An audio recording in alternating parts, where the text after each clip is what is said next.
Hi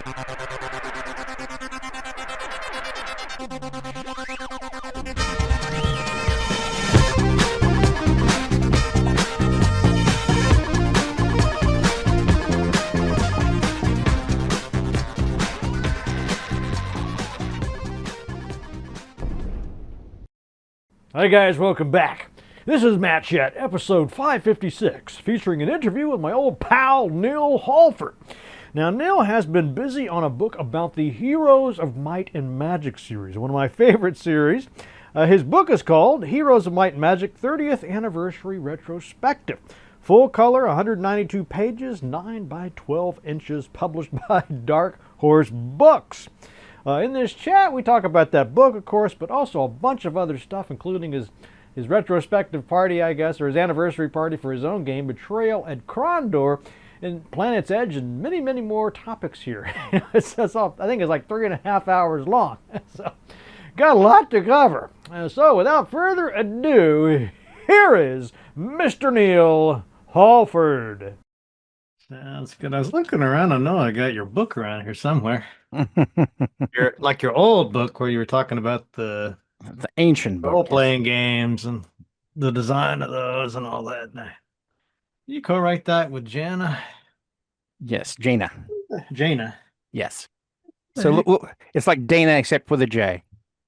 I must have left it at school. I don't know. I turned the place upside down. I'm pretty sure you sent me a signed copy of it, though. I have this little nugget here if I can keep it from zonking out.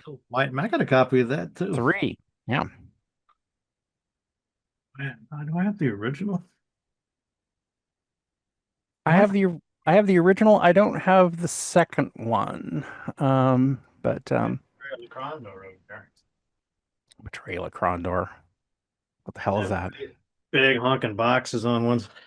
Oh yeah, the zine books.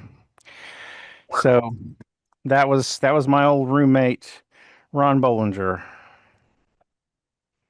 Oh, I got one you probably recognize. Yeah, I'm vaguely familiar with that game. Was this any good? I don't know. I mean, some people say it was like, great, but I don't know. And I'll find that book later. How you doing? I'm doing good. How about you? Yeah, doing good. I'm excited about this book I ordered.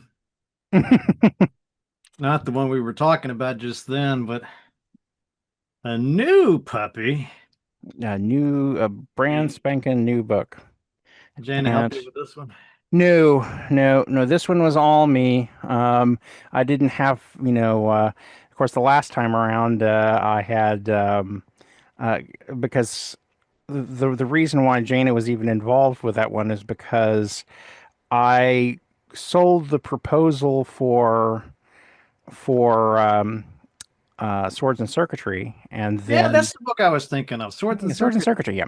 Well, so I'd sold the proposal to that one, and then almost immediately the same time, Chris Taylor contacted me about writing Dungeon Siege, and suddenly I had way the hell more to do all at once than I was expecting, and so after I don't know, probably 4 or 5 months of being into Swords and Circuitry, said this is going to fall behind, and my editor is saying, well, we could bring on somebody else to help you out. And when I talked to Jana about it, she said, well, I don't want someone else to come in because I want to preserve your voice, because this book is very much in your voice, and if we bring in another writer, I think a lot of that'll get erased. And so that was the main reason she came in on that one. So this time around, that wasn't really a concern. I was kind of twiddling my thumbs as it was. So anyway. So she probably, did she read it? Well, she definitely read it. I mean, she's always my first line copy editor, and so go through and make sure that I'm not missing words, or is this sentence coherent?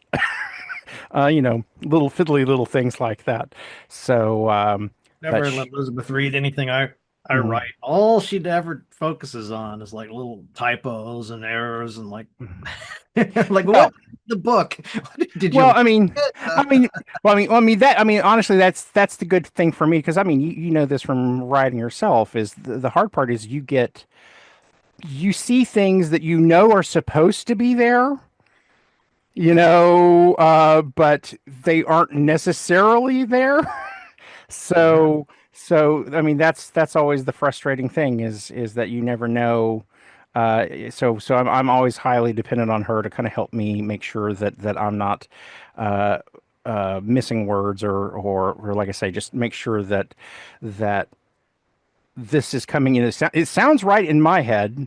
I know what I meant to say, but I always want to make sure that I've got someone else kind of double checking me. So anyway, but yeah, she was my first reader on pretty much anything I published. So Yeah, it makes a big difference. I know exactly what you're talking about. I mean, I teach this stuff for hmm what 2 decades.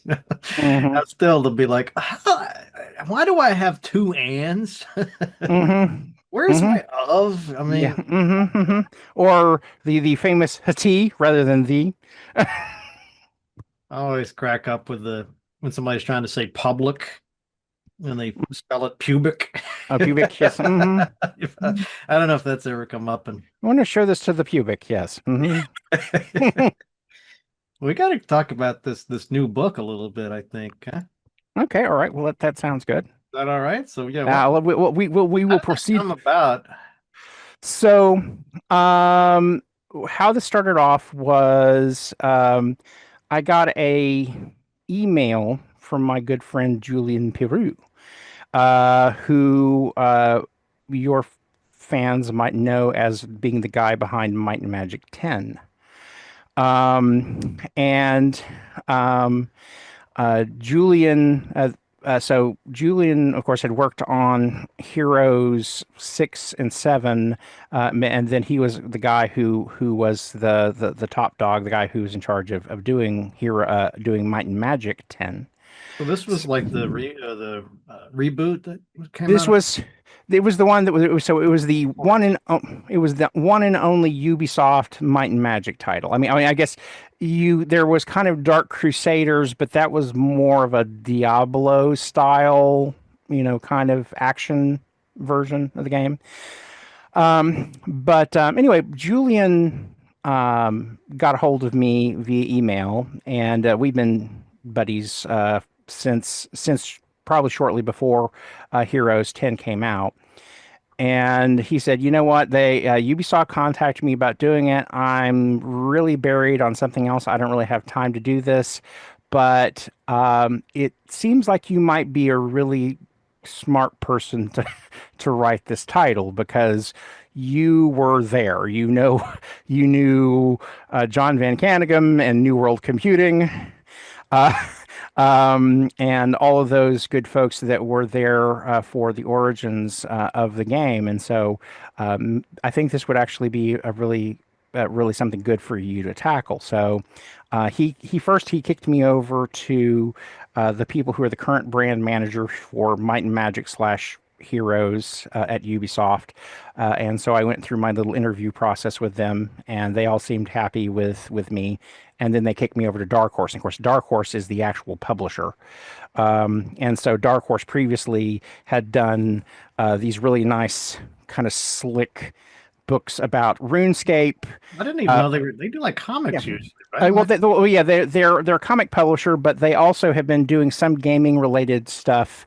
But anyway, they did these big books about, like, say, RuneScape. They had done one about Assassin's Creed, but big, sexy, kind of coffee table books with lots of graphics talking about the backstories of different gaming franchises. And so, this is a relationship that has existed between Ubisoft and Dark Horse.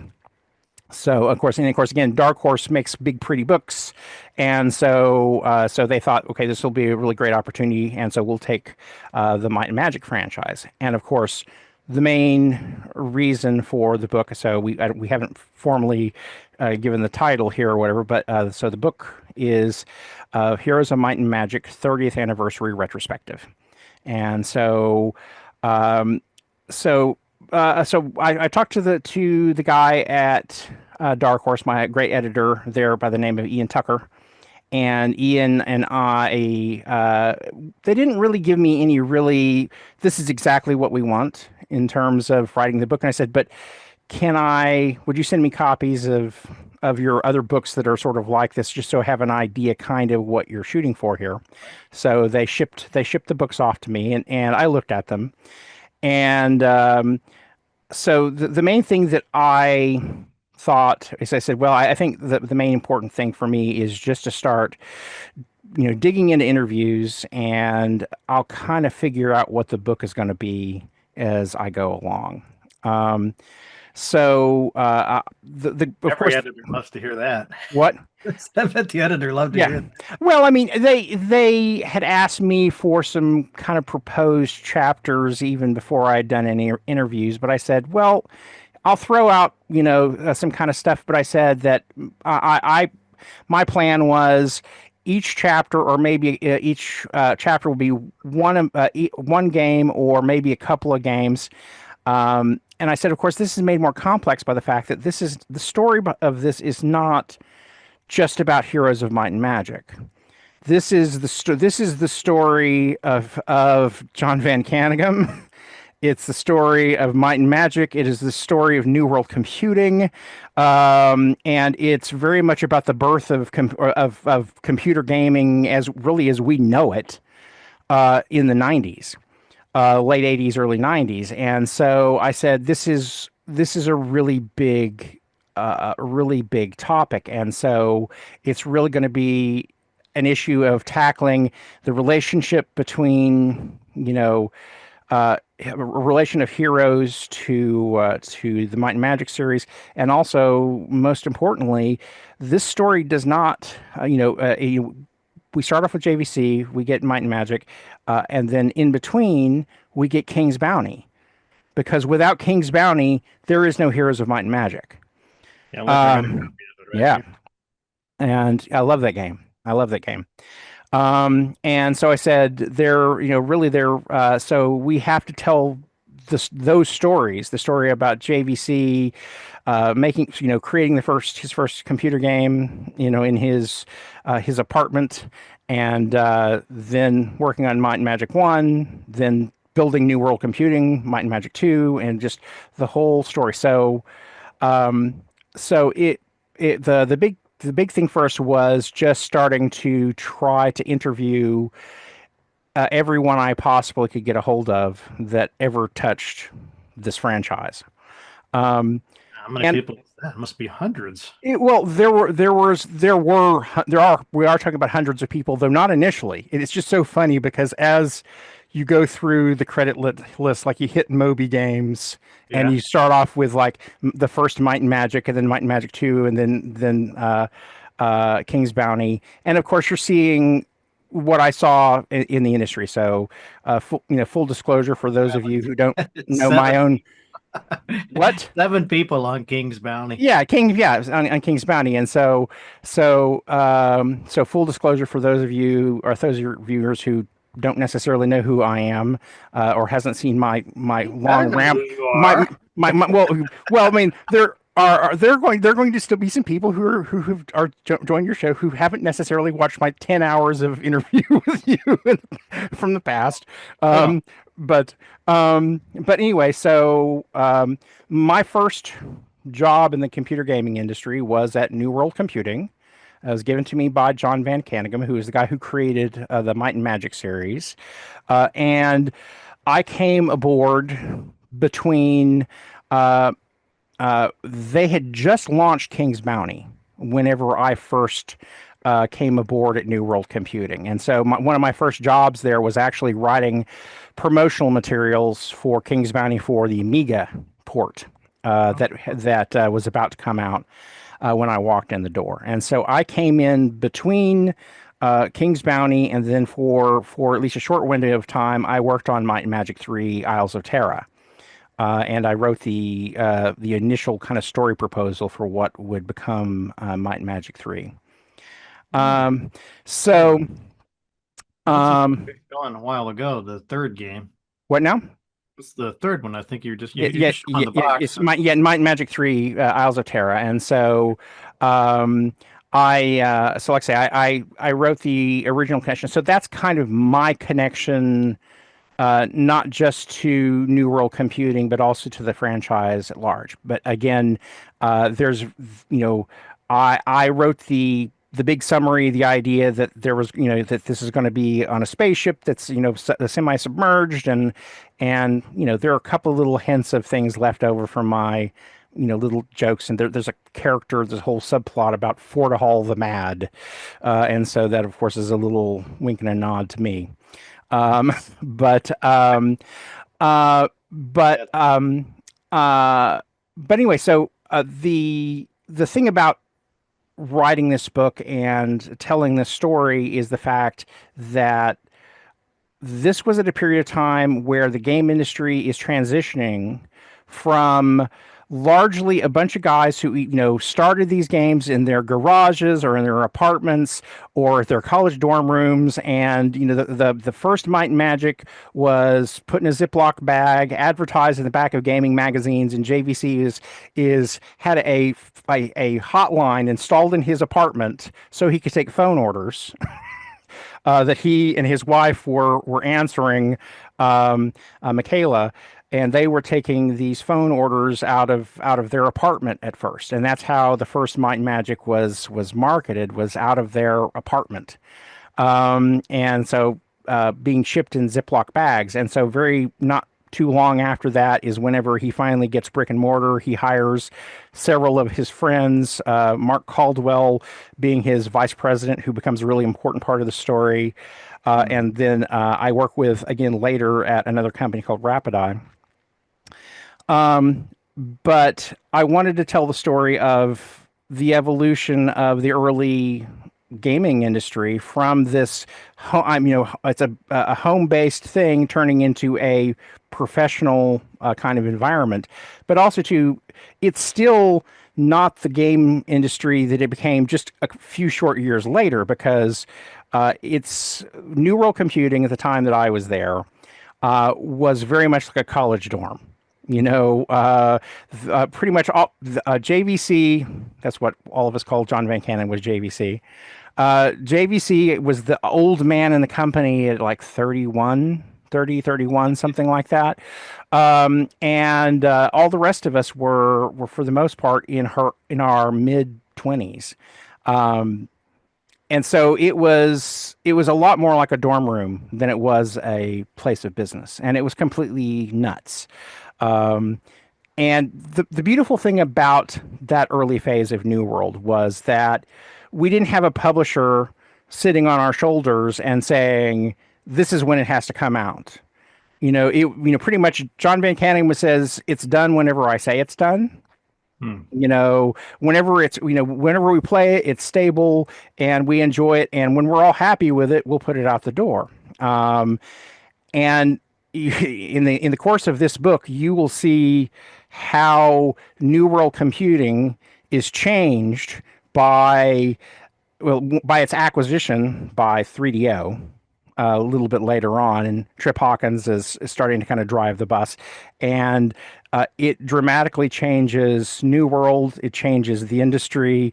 It changes how really the psychology of everyone involved, and you see how it impacts how the game how Heroes evolves. So it's as much a story about the early days of game development as it is about this particular title. We just happen to see we kind of view that history of the early days of computer gaming through the lens of Heroes of Might and Magic. I forgot how long this series has gone on, because he was still doing the Ziploc bag. He's pretty much in there with like the first Ultimas and Wizardry. The first Heroes, or the first Might and Magic ships, as memory recalls, is 1985.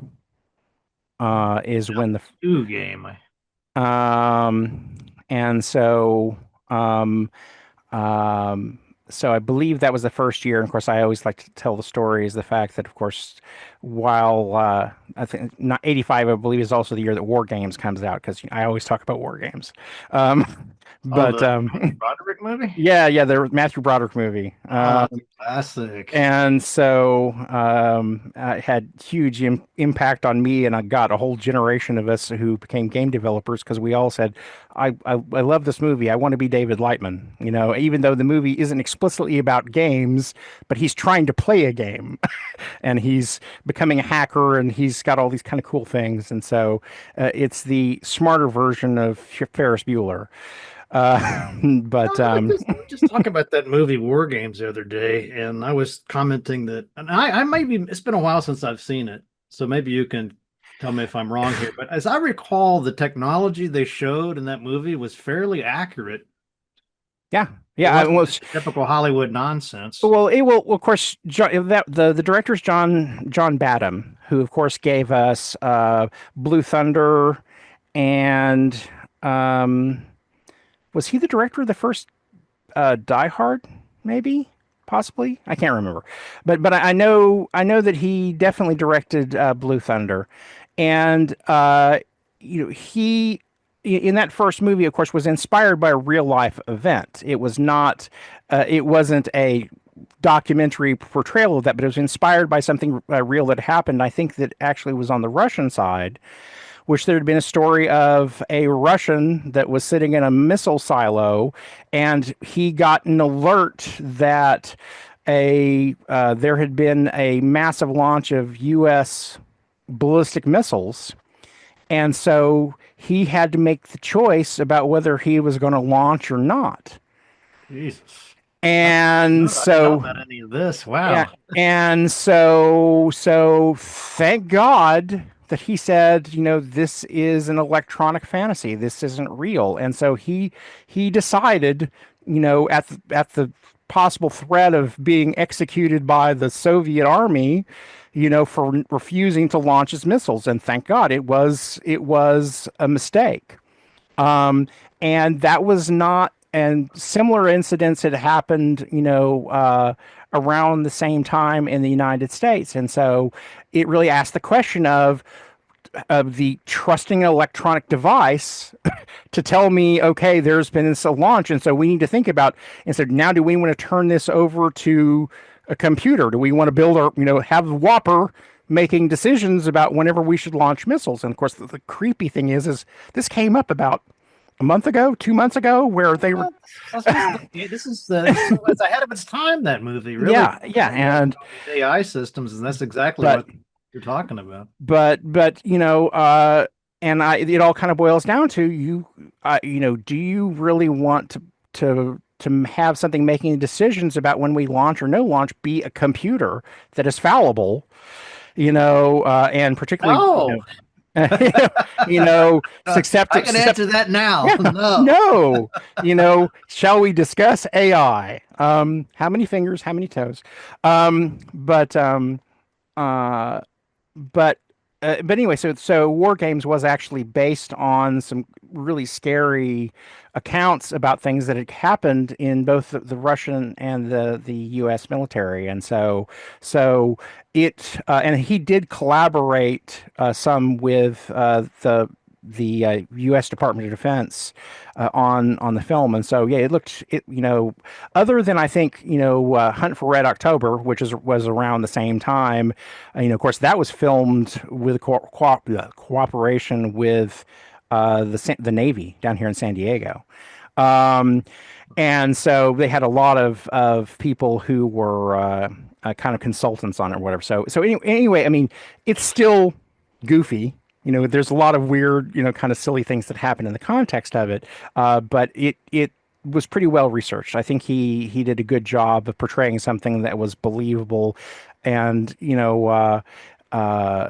it felt very real. And of course, being the age that I am, I still remember being hiding under desks as a kid, because that was going to save us from a nuclear blast. Is I'm going to hide under my desk, and that'll save me from the blast. That turtle guy, that little turtle cartoon. Yes, duck and Duck and whatever, cover. duck Yeah. and cover. Yes, but I remember growing up with those things still going on whenever I was in elementary school, and so growing up under the blanket of that threat, and of course.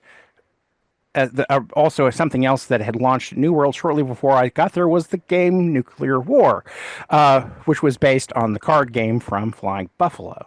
Uh, but but Or, um, was that the puppets people? it's Spitting image or something like that? Nuclear War. Well, it had you had the little different kind of jokey named characters that were all based on this. Like so Yeah, instead that's of that's from Strangelove. I mean, there were lots of jokes from inside. I mean, of course, New World titles were always really well known for humor. Almost everything that we did while I was there, there was always some kind of an inside joke or whatever. But the card game that it was based on was already had a lot of puns and jokes and things like that. So instead of Saddam Hussein, we had So Damn Insane and uh, and some other characters like that in that. But that came out before I got to New World. But that was primarily Eric Hyman who adapted that. Who later on, Eric was the person who was the programmer whenever I was working on Planet's Edge. He handled all the space stuff. I didn't even know this was a card game. Yep, it started off. I believe it was Flying Buffalo is where it started because we had the relationship with Flying Buffalo because we did Nuclear War, and then we also did, of course, Tunnels and Trolls, which was also another, which just started off as a role-playing game at Flying Buffalo. The Tunnels and Trolls. Yeah, Ken St. Andre. And I'm trying to get him on the show. Liz Danforth. Have you ever had Liz? The Zoom. I have to be in person with him. Well, and the funny thing about that is that that was one of the first things I had to wrestle with in dealing with the early days of writing the book for Heroes. Was that, of course, John Van Caneghem, very tech savvy, that wasn't an issue for him. And not for Mark Caldwell or whatever, but there were several members of the early phase who had never done Zoom before or had not used any kind of video conferencing software before.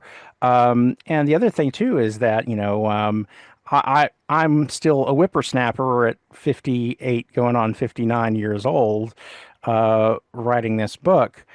But one person that I really wanted to be able to interview for the book was the lady who was actually the art director for the first Heroes game. But unfortunately, I wasn't able to find any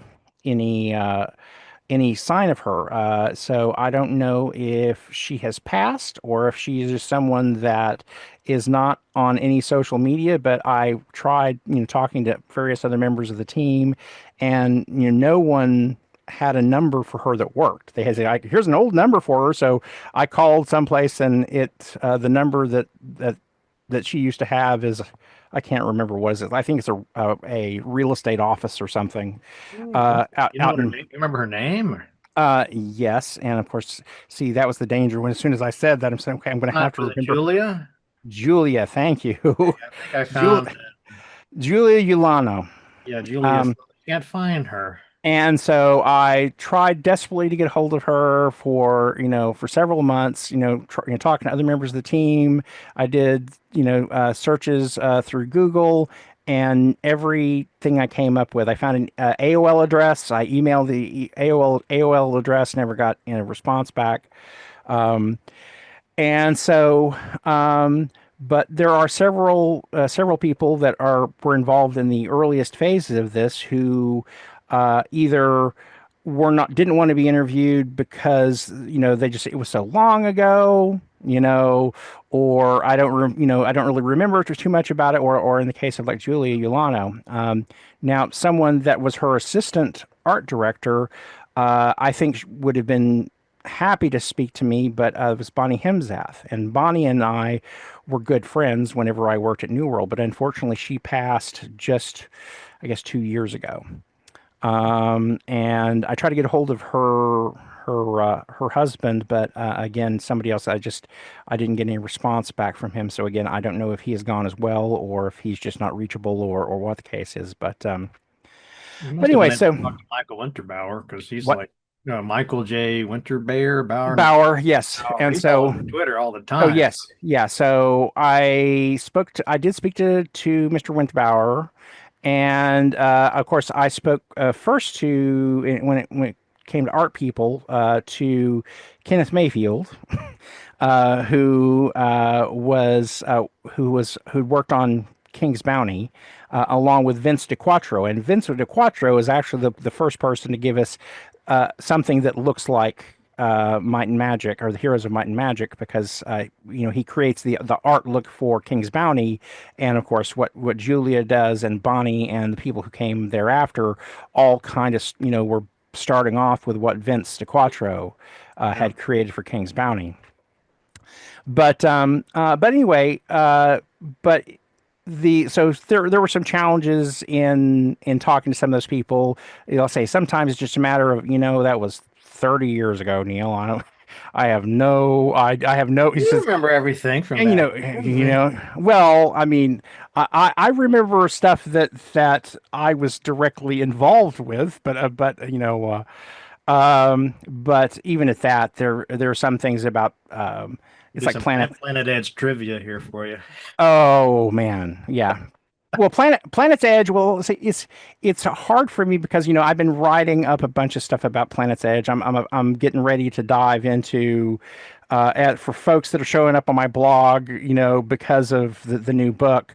I'm gonna write about my early days at New World. But the thing about Planet's Edge is it's very different than what happened whenever I got to Dynamics and we did Betrayal at Kondor. Because at Betrayal at Kondor, we had a gigantic 300-page design document. And there was tons of emails, and, it was much more in line with what we expect of game development today. There's lots of memos and lots of things like that you can kind of go back and refer to. At New World, the whole time that I was there was never a design document, ever. That was a totally alien idea. Is what would happen is we would one or other of us would come up and say, "Here's an idea, or here's something I'm working on," and it might exist for a few minutes on a whiteboard. Or on a Post-it note, or on a napkin or something, but there was nothing in the way of permanent documentation that I could go back and do whatever. And so this was still an issue for Heroes of Might and Magic up until they get to about Heroes 3. And they start to have some documentation, but not really much. And so it's challenging when I'm going back and talking about Planet's Edge and Might and Magic 3 and all these other things, because these, like, what things do I remember? And of course, and mostly I don't remember a lot of details about stuff in the game. I remember stupid shit that we did or whatever. And so that's really my Might and Magic oriented blog stuff is going to be, here are the dumb stories of things that happened at the studio. There's no big trove or archive or any of this. That's no, because it was just, that was not a New World philosophy. They were very much seat of your pants, and we're going to figure this thing out. And then, of course, later on, I think they started using Excel sheets, but again, not something that there's this, deep trove of stuff. And this is something that I discussed with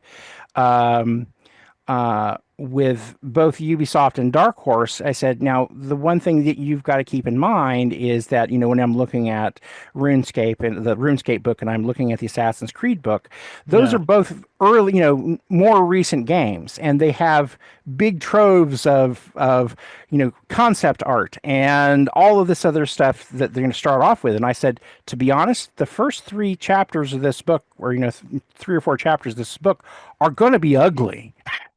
Don't have the yeah. I was wondering about that because those other And so heavily illustrated. yeah, they're heavily illustrated, and so until you get to about, like I say, Heroes 3, there's no concept art because they are doing pixel art. So they're sitting down in Amiga Paint, or in Amiga Paint or whatever, or PC Paint, and pixel by pixel making stuff. So there is no concept art. So what you had is what's on the screen for the most part.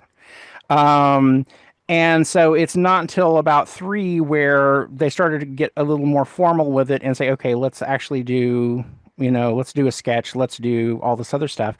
So you start to have, more stuff like that coming along, but you've got um, uh, you've got a really nice bit of concept art, but of course the game itself is going to be, it's really early 3D.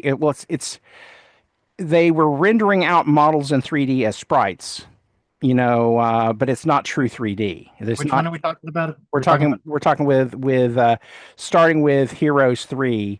They were just starting to use, Phelan Sykes, who was the lead artist for Heroes 3.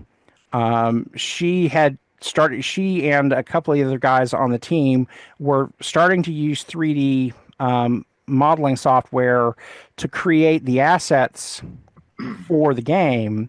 But again, they're rendering out a 3D sprite and putting it on a 2D background. So it's this kind of weird hybrid between things.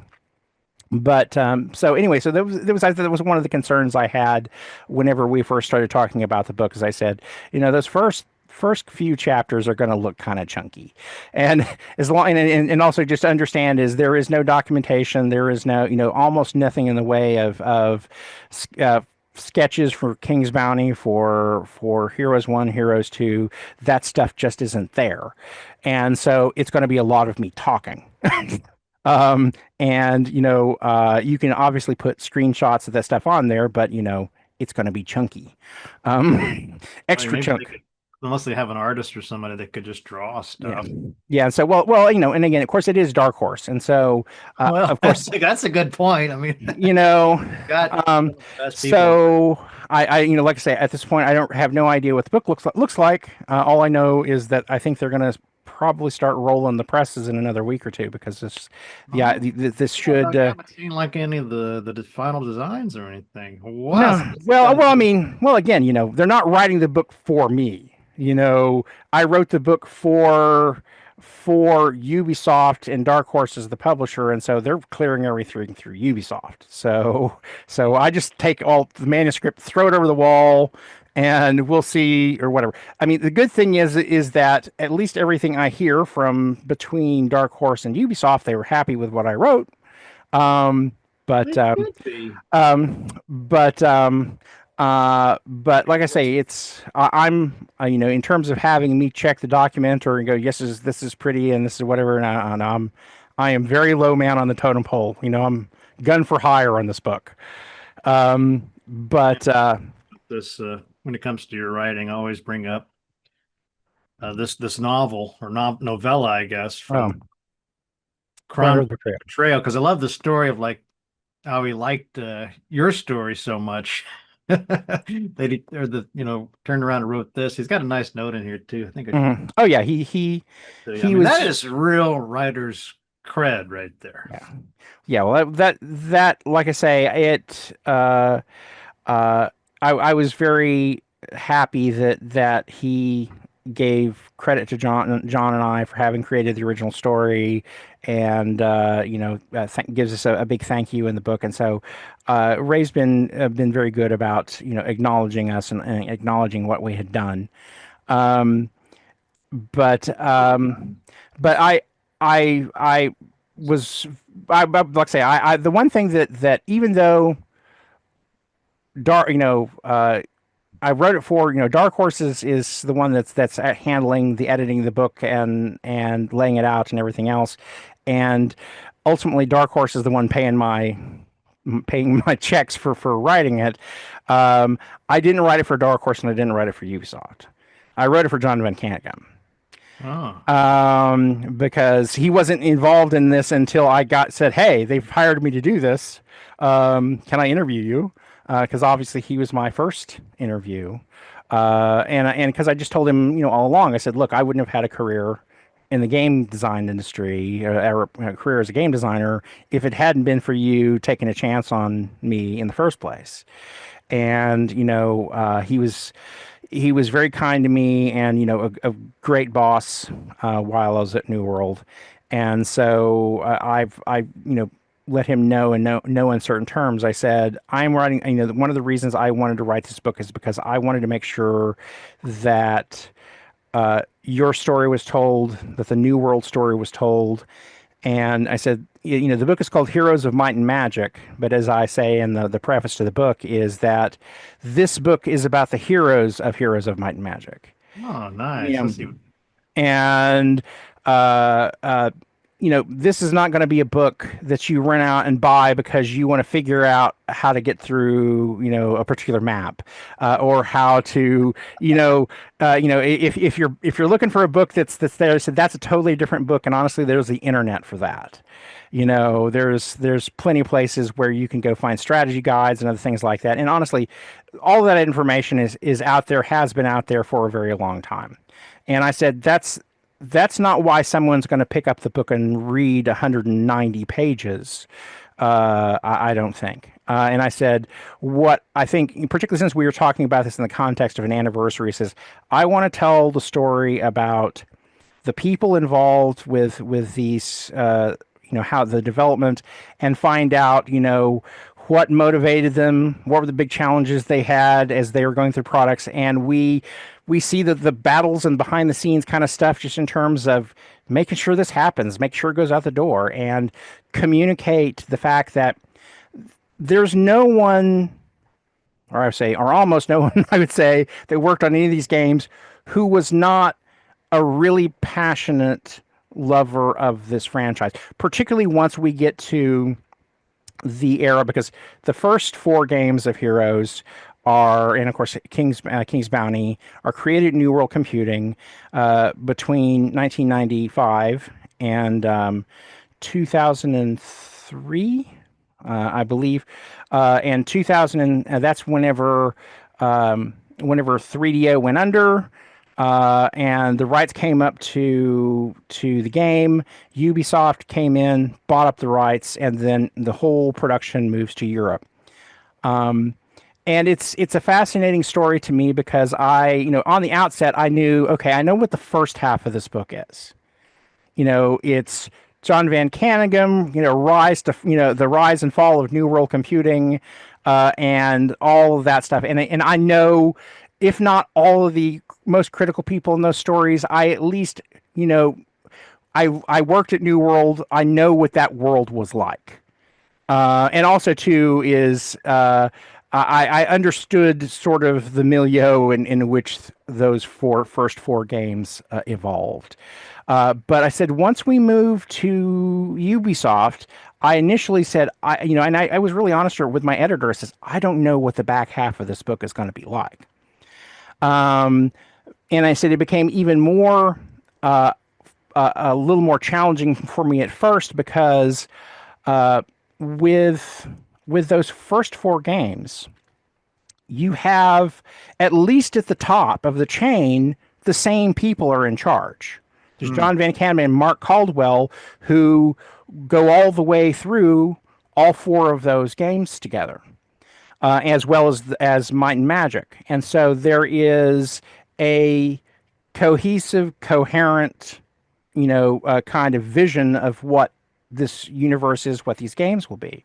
So when it moves to Ubisoft, things change pretty radically because at Ubisoft, their approach for 5, 6, and 7 was that Ubisoft first rewrites the universe. They say we're going to take the world of Inroth and Arathia and the different associated worlds that were associated with the heroes and the might and magic stuff, and said we're going to come up with a new universe that these next games are going to take place with. I think largely because they wanted to kind of do to have something that felt more unified and also a little more sophisticated. Because the first 4 games are very kind of fairy tale. They're quirky, they're funny, and what? I like that. Yeah, no. Well, I mean, there's nothing wrong with that, and the fans certainly love that. But I think that they were looking at the fact that around the time that they were starting to develop what would become Heroes 5, fantasy fiction had really changed. If you looked at the stuff that was popular, Game of Thrones was the dominant thing. So grim, dark fantasy was really the kind of setting that was popular out there. And so they said, we want to kind of tap into where fantasy fans have their heads. And so they decided they were going to create the new world of Ashan and kind of to create this new mythic setting that felt a little more serious, that felt a little more that fit sort of into that model. So in addition to doing this kind of big narrative change for the book, narrative change for the universe of the games, another thing that happened is that Ubisoft had a team sitting at Paris who were in charge of managing the IP, so creating all the characters and the history and all this other stuff. But for each one of 5, 6, and 7, the actual development was given to an external team in a different country. So Might and Magic, our Heroes of Might and Magic 5 was developed in Russia. Heroes of Might and Magic 6 was developed in Hungary, and the third one was in Germany. Man. And each case a different kind of house, and of course, this just being part of the fact that It just went to hell, huh? well, it was a matter of the Ubisoft model is we would have their various independent studios and have them bid on the rights to do the rights to the games. And the thing about it is that in all of those cases, all of the developers that came in were all really passionate people that love this franchise. Now, a lot of people can say, whether they liked or didn't like what they did with it. But the one thing I will say is that all of them loved the early, Might and Magics 1 through 4. And so a lot of the stuff that happened with 5 through 7 was this ongoing struggle about how much do we try to create our own thing and come up with new mechanics, come up with new approaches, and how much is trying to honor what came before, but we're a little bit hamstrung by the fact that we've got rid of that original mythology. So how do I refer to that? How do I honor that? And of course, the interesting thing that happens from 5 to 7 is that there is all this pushback from fans saying we want Inroth back. We want this to be more like the older games, particularly about Heroes 3. That's probably still the most beloved game in the franchise so far. We'll see what happens with Olden Era. That's your favorite one, the third one? That's what fans pretty much all say is Heroes 3. That was I want to know what yours is. What mine is. I would say it's probably between 2 and 3. There were great things about both of those titles. And so and with 4, honestly, I didn't even play much of it, and it wasn't really a like or dislike thing. It was just a matter of one of those things. I was busy doing other stuff, and I just didn't have time to dip my toe into it much. And of course, I hadn't played 5, 6, or 7 before I started writing these books, and so I played some of 5. I mean, obviously, it's really pretty, you know. Um, and of course, they're using a fully 3D engine by 5 as opposed to what had come before. And again, they have the really fascinating thing about it is that Actually, I got the fifth one right here. dun, dun, dun. So, By the way, I don't mean to distract you, but oh yeah, King's King's Bounty, yes, which was not done by Ubisoft, which is actually done by another Russian game company. Though the weird thing is, over time, they both ended up being adapted by the same Russian company, and distributed by the same company in Russia, which is weird. But it's because the King's Rights Bounty, whenever they bought the rights to the Might and Magic universe, King's Bounty was a separate license, and so competing. So Ubisoft bought Might and Magic and Heroes of Might and Magic, and this other Russian company, whose name escapes me, bought the rights to King's Bounty. And so both of these things were developing in parallel with each other. There is a whole little sidebar in the book talking about that parallel development between Heroes 5 and the King's Bounty, whatever that name is of the that legend or something. Legends or whatever. And so I actually have a whole sidebar kind of talking about that parallel kind of development as it kind of splits off. But again, obviously, This was all Ubisoft's plan.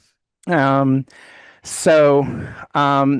it was just funny because they, like I say, Might and Magic and Heroes of Might and Magic belonged to Ubi, and King's Bounty belonged to this Russian company. Oh, But the funny thing is, in the long term, the people that had the rights in Russia ultimately were involved with the same people who adapted Heroes 5, and so you had them ultimately being distributed by the same people. But that was not through Ubi, but through this Russian conglomerate over there. But it's interesting to see the choices that each one of them made. Now, unfortunately, it's just like, in order to write this book, I mean, there's part of me that says I wish I'd known that I was going to get this gig and I could have played through all this other stuff, a couple of years ago, just so I'd had enough depth to feel like I know all these versions intimately and know all the different versions. And so I was heavily reliant on the people I was interviewing, particularly with the later ones, to say, okay, tell me what's different. Tell me what you changed. Tell me what, you were trying to do that was different. But I do want to reiterate is that whether there are people out there who want to bag on the later ones or not, the people who are making them were very earnestly trying their best to make something that felt like Heroes to them. Then, like I say, there were varying degrees to which whether they were allowed to make the game that they wanted to make. There's always, budget constraints. There's just shifts in the market, who's buying, what fans have to say, blah, blah, blah, blah. But all of the people that I talked to were very passionate people that I liked very much. And so there is not, in terms of the book, there is absolutely no sense that I'm taking anybody's side about what they liked or didn't like. Maybe some of those later games, maybe they need to be revisited. Yeah. Maybe just the people were so upset at the time, but maybe. Well, and I think I honestly, my personal feeling is that that. And this is the same thing if you look at things that aren't games. You look at people and say, okay, is New Trek the same thing as classic Star Trek? Is New Who the same as old classic Doctor Who? No. And you can get all kinds of arguments about, well, this is good, this is bad, this is whatever. And so the viewpoint of the book is not to make a value judgment on what was better or what was worse or whatever.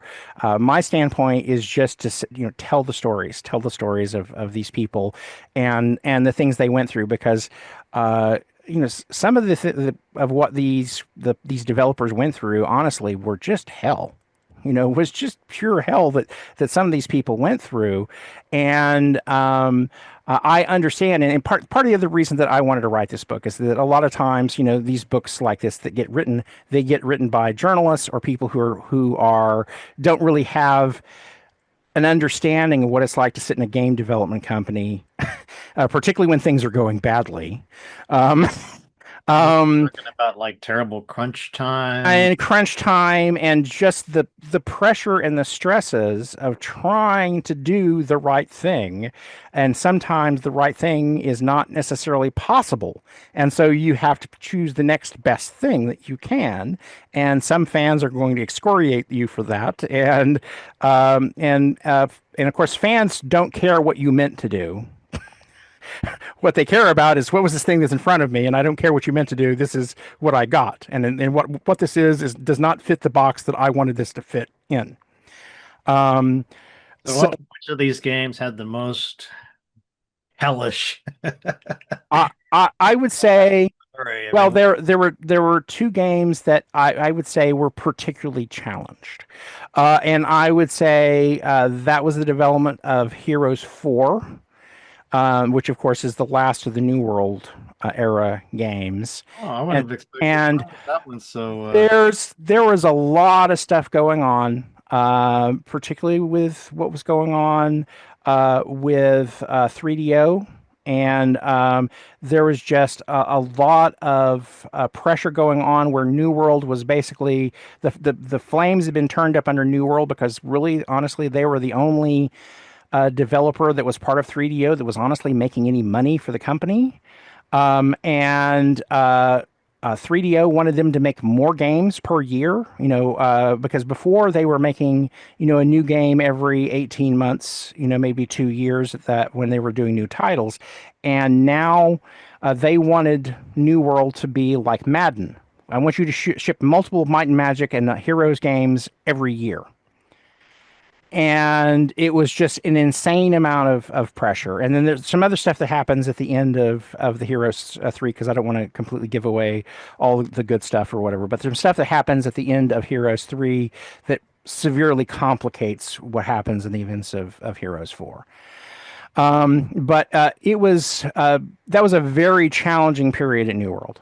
Where there's just so much going on, there's so much pressure, and a lot of conflict of personalities that was going on at that time. That I remember. It's been a long time. I did get to interview Trip Hawkins one time, but I don't know how really deep we got into this. But wasn't the idea this was like all based around full motion videos and like the 3DO console? Well, of course, it all starts off with the console. And then, of course, the issue is that 3DO... He's coming from Electronic Arts because he founded that company. Yes. Okay. And so he left. He was originally supposed to be developing a new console. I think that, as my recollection of this, and this is slightly off from what's in the book, but Tripp, I believe, was trying to develop a new console for the PlayStation 2. And was actually had a contract with them and was trying to sell them on some of the concepts that he was going to use, or that ultimately end up as 3DO's the 3DO console. And they didn't want to do it; it was too expensive, something along those lines. So eventually, he just said, "Hell with you guys! I'm going to go off. I'm going to create this new console." So he goes off and forms 3DO, and of course, from a purely technological standpoint, 3DO had more firepower than any other console of its time. It was just insanely powerful. But the problem is that we were still living in a world where most, players were paying $200, maybe $300 for a game console. And I think 3DO was something insane, like $600 or something like that. But I can't remember the exact, so don't quote me on that. It was some insanely high amount of stuff, and I think that they just believed that the gaming market was out there. They were ready to do that for a premium console, and he said, "No, And so it just did not sell. And of course, since they couldn't really move many units, they weren't getting many developers that wanted to come aboard. Plus, it was also I had to learn a whole new environment to program the 3DO, which is the whole thing reason why whenever Microsoft came on the board with Xbox, everybody loved Xbox. It says you're a Windows programmer, you can program the Xbox. Mm-hmm. And so making life hard for your developer is not something that you want to do. It's a very, very bad idea. And so, but yeah, so 3DO, they started off trying to sell the console, and then eventually they realized we can't move this thing, and it became this dead thing. And they said, "Screw it, we're just software. So we're going to turn ourselves purely into a software development company." And so whenever they were looking to expand their portfolio, it would just happen to be a good point where JVC was wanting to be able to push more units for Heroes and have more money come into the company so they could grow and expand. And then 3DO saying, we need software. We need something, something popular that's got, some appeal or what out there. And so New World Computing seems like it's pretty solid. JVC's a smart cookie. Let's get together. And initially, and this happens, I think, right before Heroes 2. Is whenever they first kind of make this marriage. And so initially that goes really well. New World gets a big influx of cash from 3DO, and JVC is given a lot of control to just keep creative control about what's going on with the games, which was his biggest concern about going to any publisher, was not losing creative control over things. But the problem is that in the next few years is 3DO is just not making. I think the only other franchise that was really making any money at all for them, I think, was Army Men. I think that was doing pretty well. Can't even think of many of their other games. And so what? So it sounds like they really needed. They needed a home run, but the problem is that as they were running into greater and greater financial problems and everything else, they were really looking New World to make up the gap. But they were imposing, again, this is what I'm told, so don't quote me on this. Don't say don't sue me, accuse me of doing whatever. This is just what I am told from my sources, is that all this pressure that's coming down from above, you need to ship more titles, you need to ship more titles, you need to ship more titles per year, and not really giving them more resources. I will say one major breaking point came for JVC whenever he was going to Trip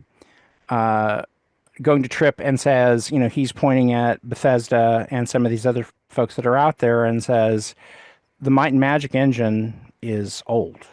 We've been using the same engine because he's doing Might and Magic 8, 7 or 8, and he's looking at it and says, we've been using the same engine for 4 games now, and this thing is really showing its age, and we desperately need to build a fully 3D engine if we're going to keep up with Bethesda and we're going to keep up with other folks that are out there.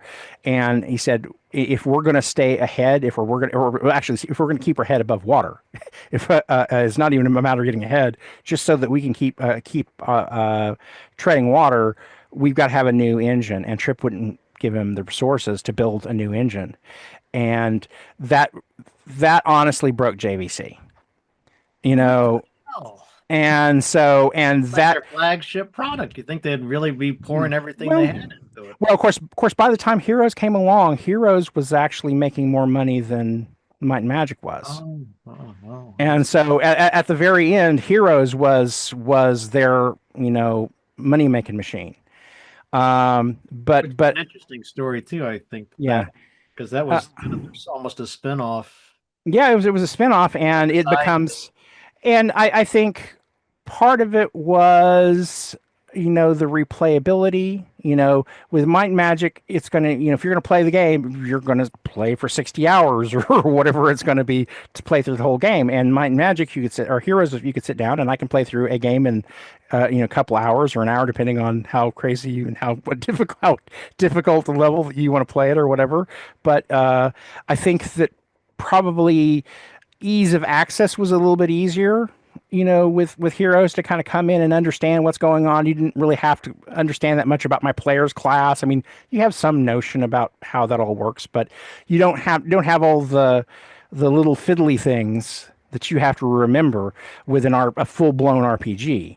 Though with it's turn-based, it's really pretty easy to understand, and you don't have the whole the all of us who worked in the industry moving from 2D.5 to 3D, there is that whole learning curve of, okay, now I have to fill out the world with 3D stuff, and the players understanding how to navigate and use their mouse. Oh crap, I'm lost. I'm looking at the ceiling. I don't know how to move. I mean, it is a big change, and once it's certainly where players wanted to go and where the market wanted to go. But from a development standpoint, it is a whole order of magnitude in terms of having to develop in 3D, having to deal with it, whatever. And as you find out, whenever you get to Heroes 5, 6, and 7, you say, okay, well, we made this thing 3D, and there are all these new problems that crop up because now we're developing in a fully 3D engine. And so there are a lot of issues that they had to wrestle with. He said, okay, now that we're in 3D, this changes this and this and this. It changes the balance on that. And so... not even 100% sure this game needed to be in 3D. Well, the thing about it is, it was the sexy thing that, everybody... Because, again, this is the first... I mean, what's wrong with this? Well, again, like I say, I love this. There's, of course, from your own experience, looking at other games that, we get into the, I like sexy, really beautiful, pretty graphics. And I have something that's more about mechanics, and that's just easy, and so 2D games. I think this looks objectively better than this. Mm-hmm. Well, again, and there are any number of people with that would come. I'm uttering blasphemy here. No, well, and again, it's just a matter of what segment of the of the population. And also too is that there's the goober factor, is that there are people like you and I that grew up with pixel graphics and go, I'm totally fine with this. I can, I'm happy playing in this kind of environment or whatever. But you get younger people and they see, what's presented on their television sets and they see everything else and go, I want the big, pretty, slick, gorgeous graphics. I want to zoom in. I had a good buddy of mine. Well, not had, I still have a good buddy of mine that named Jimmy Diggs. And Jimmy Diggs was a writer on Star Trek Deep Space Nine. And he, and so he and I got to be good buddies. We actually pitched at Star Trek Enterprise together for that, so that was a lot of fun. But hardcore gamer, loves Starfleet battles, and he loves strategy games in particular. So he, and whenever he actually figured out that I made games for a living, because he can sometimes be a little tunnel vision. He likes talking about whatever he's doing, but what's going on with other people, he isn't always the fastest to pick up on because he's too busy talking and promoting whatever he's doing.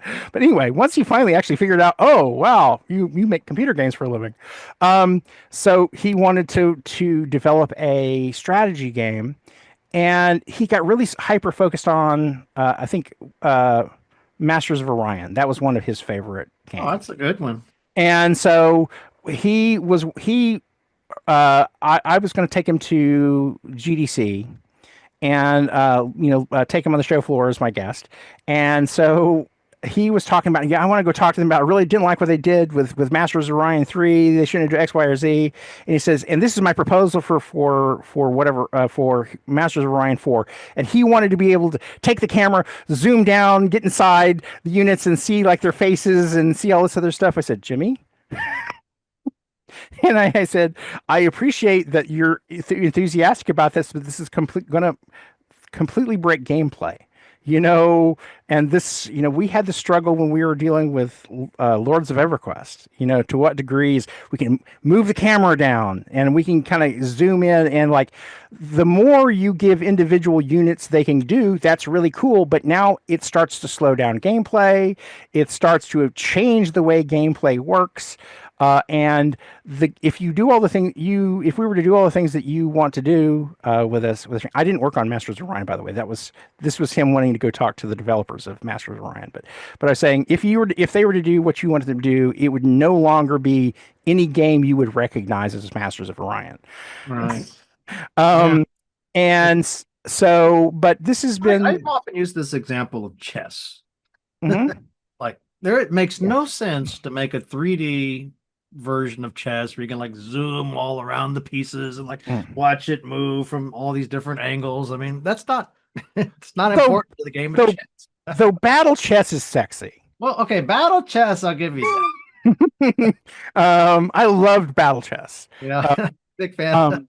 Burger on, a lot of people didn't even care about chess until they played that battle chess game. So I guess there's a point, even though that wasn't 3D. It wasn't 3D, but it was hyper into the graphics, and we get into that almost Mortal Kombat thing. I want to see the kills, and but if you had to like use your gamepad to like have the pawns fight each other, some kind of like Street Fighter situation, I would say that's not chess anymore. Well, there was a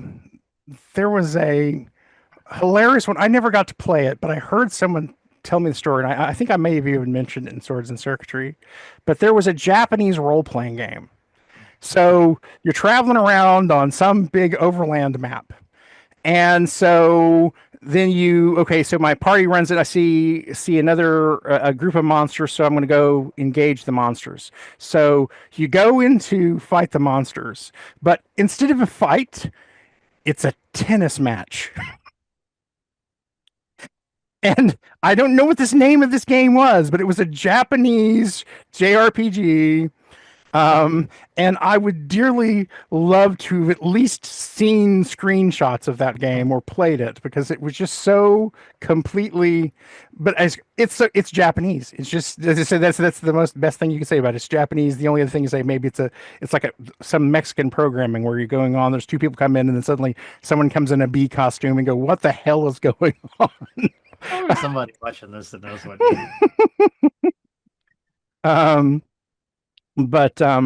But anyway, so like talking about these the 3D graphics in CRPGs for the moment. I really like the Might and Magic 6, 7, and 8. And I get it. They needed to do a new engine. But I kind of felt the same way about when we went from the Baldur's Gate and Icewind Dale, that engine to the. I never really liked the Neverwinter Nights engine too much. It just was kind of clunky. I really like the simplicity of the. I mean, it wasn't simplicity at the time those games came out. They were like cutting edge graphics, but. I liked Neverwinter, and I liked but yeah, Baldur's Gate. I still, that one holds a special kind of place in my heart. I also really love the okay. What do you think? Pillars of Eternity. Sorry, Pillars of Eternity. And again, it's that same old Baldur's Gate, 2 vibe to it and the feel to it. I really loved. It's just like the whole thing. Have you played Baldur's Gate 3? I have not. I know I am a terrible human being. I have I have not played. Let's see. I'm going to have all these people are going to turn off this interview now because I haven't played Baldur's Gate 3, and I haven't played Starfield. Wow. But I have to say is that with Baldur's Gate 3, something that honestly kind of turned me off about it is that when they first were advertising Baldur's Gate 3, 3 or 4 years back, maybe it was a little longer than that, and they had this illithid, that was up there. He's like the head, and you see the tentacles, and they were kind of talking about what was going to be. And I said, "Oh, wow, this looks really awesome." And then finally, around the time that the new one launched, everything, every damn post that comes out about Baldur's Gate 3 was having sex with a Styrian. And I haven't played the game. I don't care. It's just like I don't play role-playing games to romance NPCs. Thank you for that, Neil. I felt like am I the only one who feels this? And it's just like, if it was like, if it was like one character or a couple of characters, it's part of a subplot. Okay, great. That's fine or whatever. Oh, this game is terrible. I mean, you'll have these situations where somebody's upset, and you'll have a dialogue option like, "Oh, give him a hug," Right. And I'm thinking, oh, this is like you're hugging. It's just kind of a friendly thing. No, now we're in like an explicit scene. And now your tongue in his ear or whatever. No. and it's just like I understand. I'm an old fart or whatever, but it's like again, we had romance plots that were in older computer games. That's fine. That's great. But I don't really feel the need to play a game with a romancing system. That's just I don't, but again, this is for the young folk. This is circuitry, not sword circuitry and roses. Yeah. And so, and again, I know it all boils down to we're trying to broaden the appeal and have mass market blah blah blah blah or whatever. But my take has always been that I think there is a point in which you try to appeal to so many people in so many things that you make something a ball of goo that that doesn't really appeal to anyone. Is that we're just trying to appeal to every possible demographic, every possible whatever. And and before anybody hops on me, I'm not anti-DEI. I'm not against gay lesbian relationships or anything like that. I don't care. That's fine. That doesn't bother me. It's just the fact that it can't be a game for all people, all things. I mean, well, I mean, for me, it's more about all play styles. And all and for all that other stuff. I mean, I also too is just like, my fantasy in playing a game like this is I'm off to save the world. There are dark, evil forces that are trying to overwhelm us. I need to come up with a way to stop this, not how I'm going to get into this character's pants. And to me, it steals the whole epic, heroic, aspect of the game. But again, I'm an old fart. I get it. I know I'm a dinosaur. Not the heroes, but did the regular Might and Magic games? I don't remember them having a romance. I don't know if the regular Might and Magic's ever had it. I mean, I had some storyline. There were a couple. I mean, there are a couple little. There's a couple of romance storylines that we had in Betrayal at Kondor, but they were minor. The storylines weren't so much about trying to to romance characters, but you would just hint at there was a relationship between these two characters. Owen's got his cousin that he runs into a couple of times, and there was a plot line about this the Navon de Sandow in or whatever, and so and there's that. But of course we were the age of the well endowed. I want romance. yeah. Well, there's romance, and then there's whatever that was. But again, we didn't even have things like sleep with a prostitute, a thing or anything like that in the game. We had some characters that were, that might we were kind of sexy or whatever, but again, it was never about that, It's not a dating sim. No, it's not a baiting sim, and a baiting or dating sim. Freudian slip if I've ever heard one. That's perfect. You do that.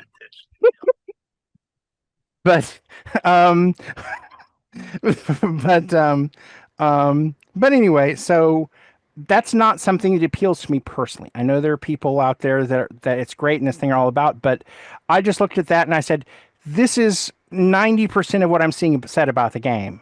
if I was hearing about as much about the other stuff, how great the mechanics are, how great the gameplay was, how this or, most importantly, how for me, how great the story was, then I think I would have been a little more excited about running out and playing. And I will at some point, because just in the name of I need to stay current with what the hell's going on and seeing what's going on. But I just haven't really felt like I need to run out and buy that and play it.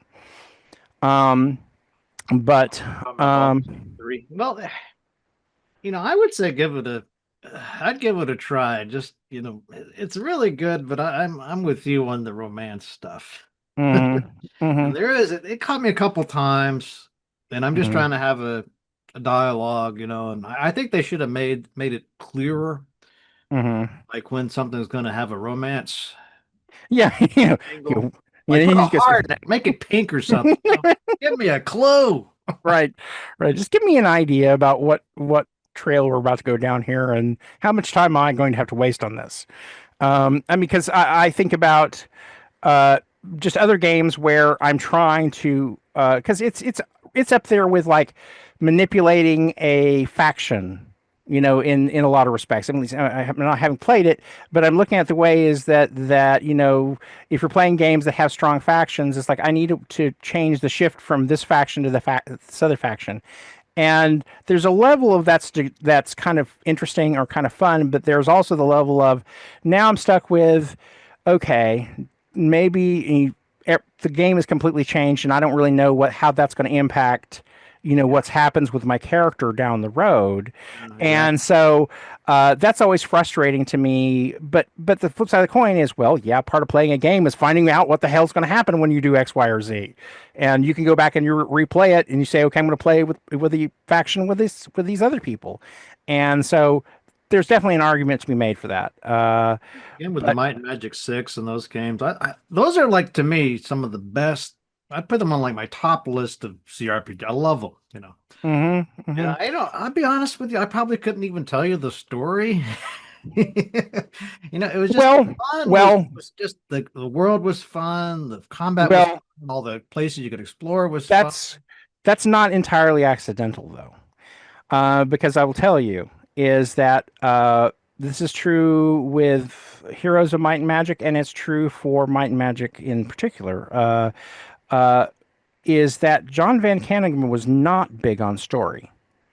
His philosophy was I want you to just have this little bit of vomit out some text that explains where they're going to go next and what they're going to do next. Don't spend too much time waiting around with really long dialogue trees and all this other stuff, because I'm just going to tab through it, tab. No one cares. Don't waste your time on that kind of stuff. Wow. And so that was a direction that he gave to all of us, to myself, to Paul Ratner, who did a lot of the Might and Magic games, and so. That was the only thing about being at New World, is that I could spend a lot of time developing a really deep, complicated storyline or whatever, and that was not something that they really wanted us to do while we're at New World. So then you got revenge with Betrayal of Kondor. Oh yeah, I said I'm gonna feed you a damn novel. So you're going to do more reading than you probably have done reading an action book. Defense. I mean, I've thought a lot about this too.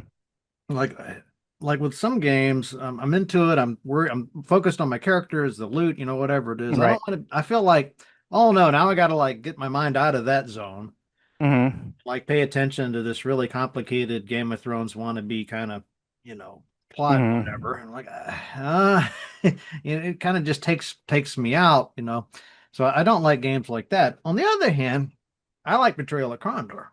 It's also one of my favorite games, and it's what my theory is that it's just that's a well done story, and it's a lot better than most of the stories that you find in these other games. Well, I of course I can go. No, but I would love to soak all that up and say, well, first of all, thank you. But I think the challenge with that is that you, at least whenever I was doing a lot more of this, there was always the conflict of someone saying, keep it short, keep it quiet. It's like the difference, say, between Betrayal at Kondor and Dungeon Siege.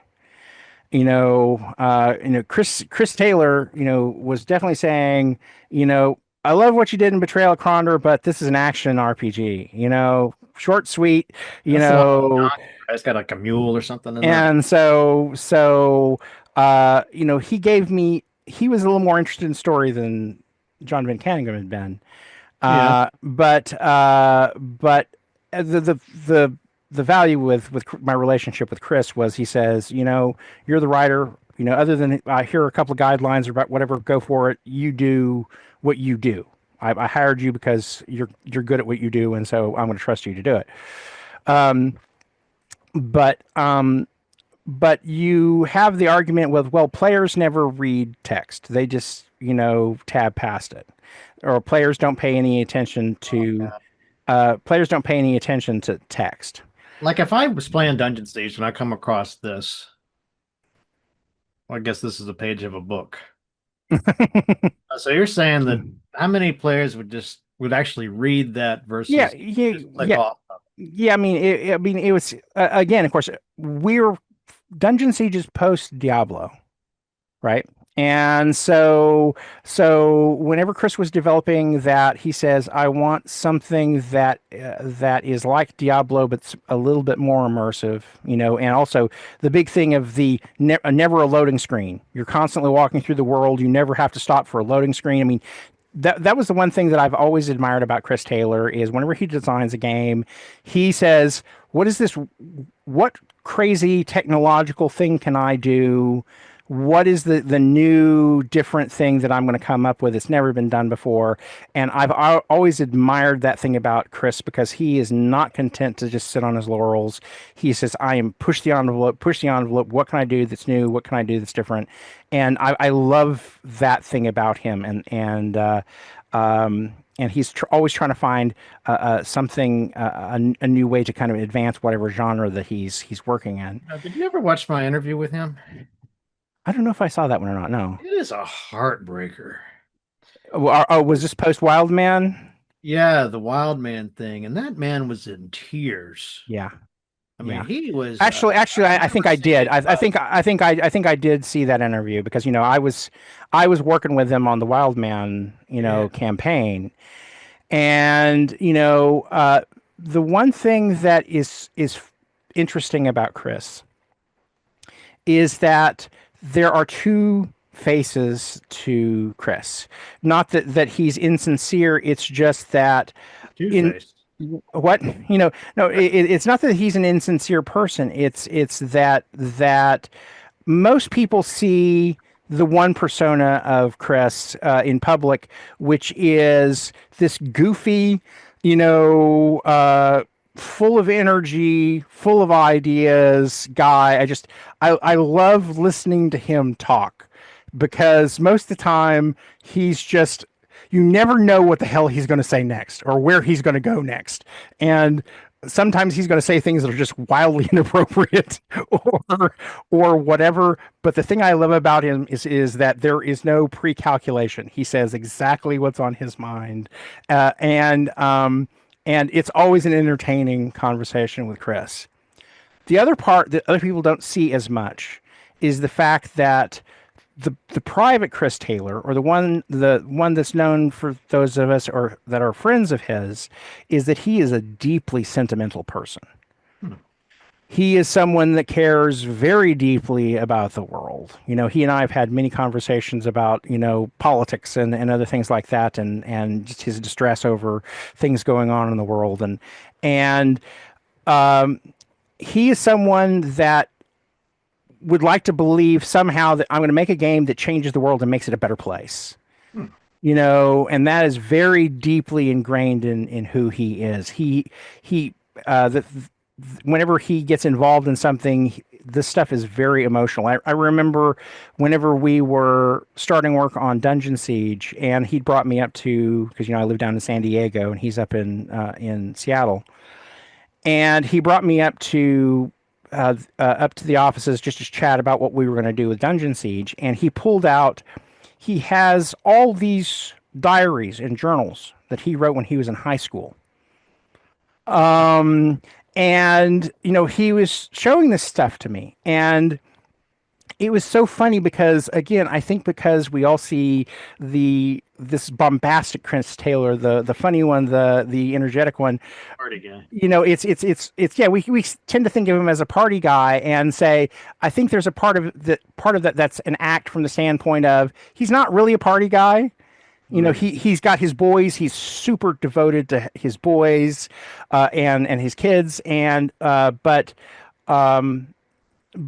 again, there's part of him that just very thoughtful, very deep, very whatever, and so that's the part of him that we don't see, that the public doesn't see as often. And I think that what you saw in the Wild Man was the one time that the party mask was off, that the public persona was down, and you got to see honest, genuine whatever, because he was hurting so bad at that time. And it wasn't just about him being sad about the company going under and everything else. It was because how it was going to affect everybody at Gas Powered. It just how much it hurt him, and it's just like all these people are losing their jobs, and I think I've told you the story before. Is I was on Supreme Commander, but I wasn't on it very long. He brought me on to originally create the story and some of the stuff for Supreme Commander. But after a few months while I was working on it, my wife got a reoccurrence of breast cancer. I fell apart. I was scared out of my mind. I didn't know what was going to happen because it was, a second time after we'd been married that she'd had breast cancer. And so I just was not in a place. I wasn't getting anything done. I was distracted. All this other stuff. And Chris basically came to me and says, I'm buying out the rest of your contract. Here's the money. Go home and take care of your wife. And that's who Chris Taylor is. And that is why you will never, ever hear me say a single negative thing about Chris Taylor come out of my mouth, ever. And that's who he is to his friends. That is who he is to the people who work for him. He is one of the most genuine, awesome, terrific people out there. He's an awesome guy. Yeah. Yeah. Have you talked to him recently? Yeah. Well, yeah, actually I talked to him,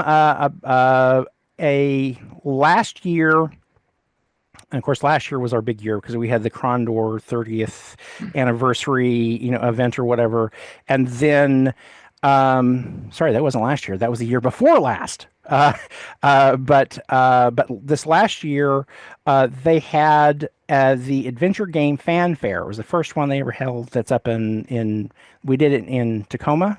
Yeah. And so this was to get together all the adventure game fans out there and have an event just for them. And of course, this was a gigantic reunion of a bunch of Sierra Online folks. And so, of course, being that Dynamics was a subsidiary of Sierra, I got invited to come up and participate with that. And so that was kind of fun because even for all the years that I worked for them, I don't think I ever actually met Ken and Roberta in person. Let's see, Mark Crow. I just had him on the show recently. And of course, Mark Crow was, when I was at Dynamics, he was upstairs.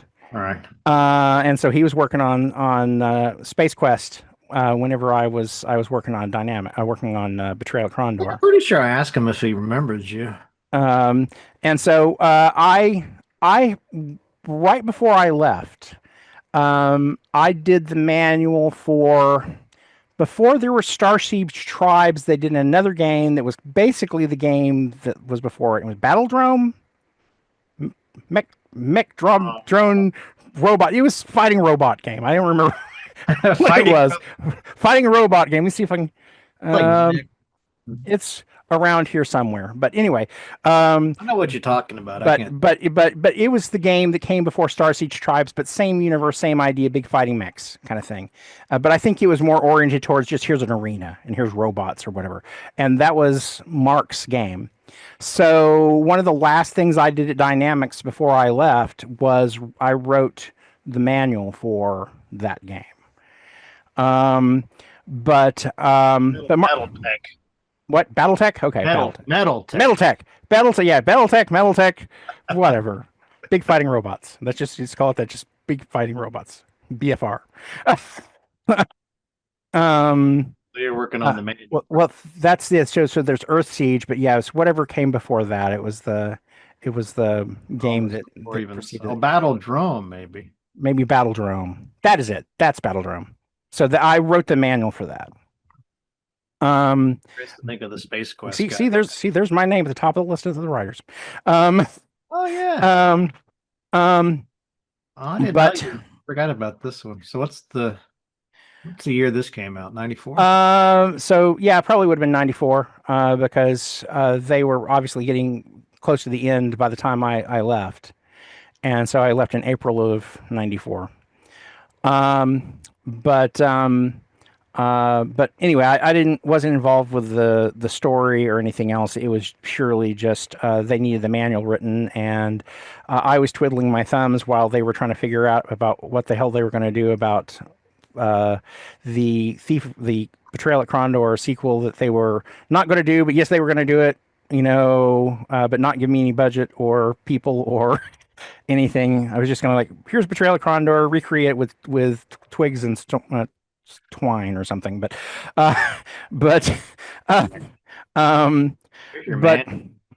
yeah. So there's the manual. And so was it fun to write these?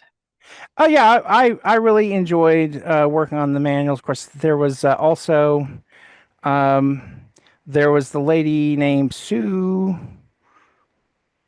something, who was the person who usually laid out all the manuals, and she did all the editing and everything else. But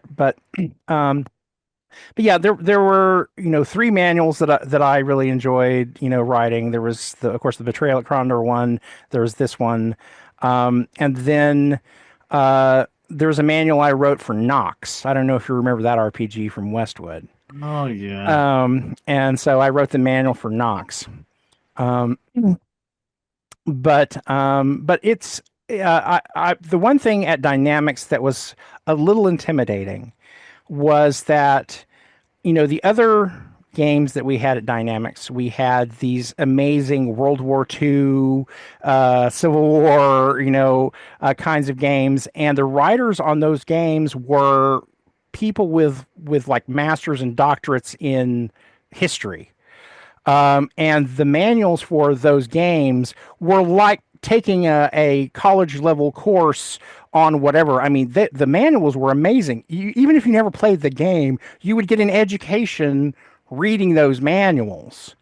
And of course, I remember when we were doing the one for Kondor, I go, what the hell am I going to do for this? Because I just feel like I feel really, here I am piddling along with my mere bachelor's in radio, television, film development, that I felt really intimidated by having a manual that lived up to what these other guys had done with their manuals. And so I remember just trying to say, I wanted to kind of achieve that level. I think I've talked to you in a previous show, I've talked to you about this or whatever, but one of my all-time favorite manuals that's along the same lines was the manual for Darklands.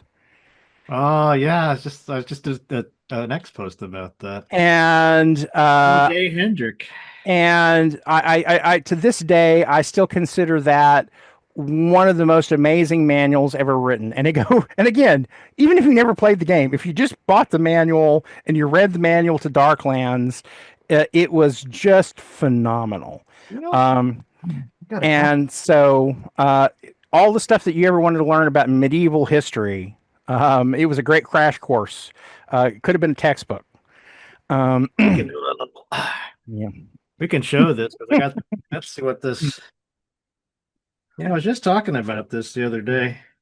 Yeah, and people don't know the kids these days. They don't know what they're missing. Yeah, well, you want to talk about graphics and talk about sort of uber nerdy. I mean, Darklands was thick. Yeah, and I mean, only other thing that kind of reminds me of it is reading through any of the tabletop RPG materials for like RuneQuest. Just Pretty sure that lots. there's college. Speaking of college courses, I'm pretty sure there's college courses with less text. Yeah. But they had a phenomenal manual, and so that was another one that again I was just going, man, I want a manual that feels like Darklands. Yeah. Um, and so, I get your Betrayal game up here pretty soon. mhm. I got a But copy. Whoa. and then it exploded. Yeah. Um, but but I really did enjoy writing the manual for, despite my anxiety. I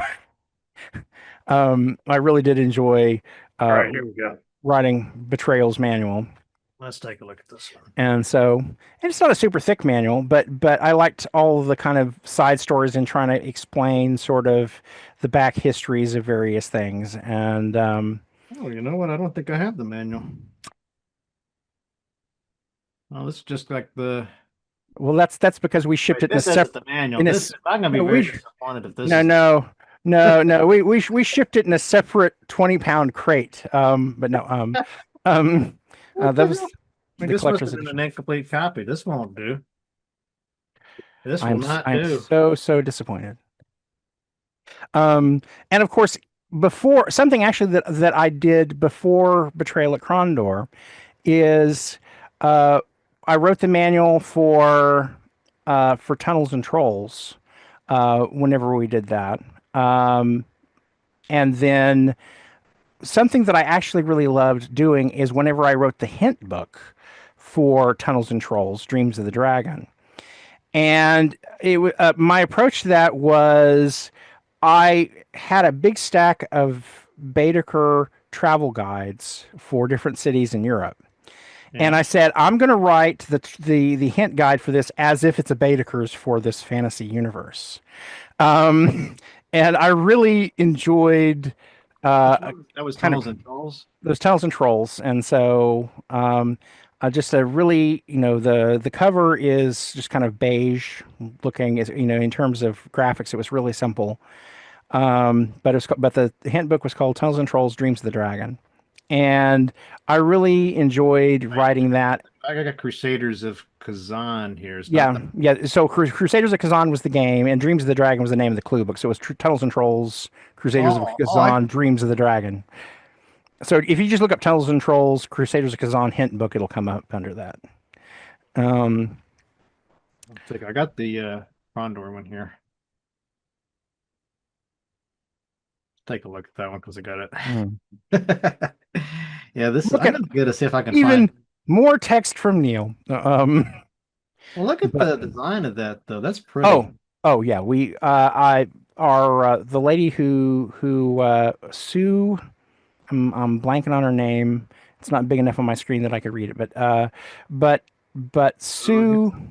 Well, it'll be in the credits probably at the back. But Sue really made gorgeous, pretty books. Of course, she had done all the other, like I said, the Ace of the Pacific book and some of this other stuff. And it was really, again, I started off when I was in high school. I was in journalism, and one of my favorite things was doing layout. And so having something look pretty was as important to me to have it, have interesting stories and having interesting text and everything. So, but Sue really knocked it out of the ballpark, I think, for this. Really, yeah, it's just a gorgeous man. So here's the credits to see what it say under Sue manual. Roberts. Sue Roberts. I don't know Sue Roberts. But of course she was just in the marketing department, so her whole thing was handling print layouts and things like that for everything. She worked for Jerry Luttrell. This overview? What? Did you do this overview of the Rift War? Probably. I guess I'd have to go back. It's either either I wrote that or I'd have to go back and see if I lifted that from the forward from one of Ray's books. But I think I wrote that. It's been too long ago.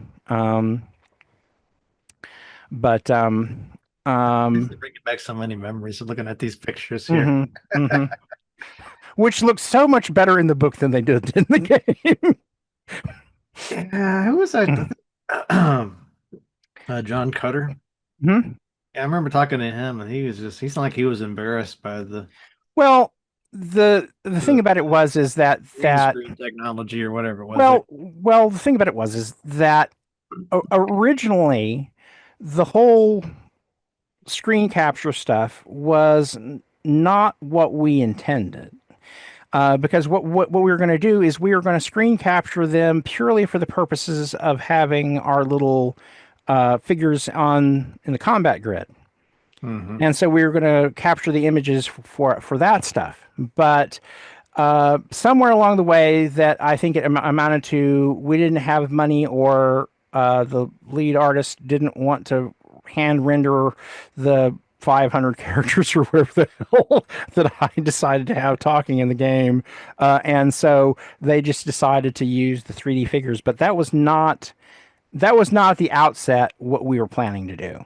And I think it just became, this is what we ended up with because that's what we ended up with. But because I mean, there were crazy numbers of talking heads, or at least, heads that would be talking if we animated them, that would have had to have been drawn. I mean, as it was, I was just cranking out all these items. At least they weren't, and we're painting all the backgrounds, and that was, I was at least glad that those backgrounds came out, because they're a big part of evoking that world. Though I always thought the funniest aspect of our game. Have you seen this Carlos Serignar?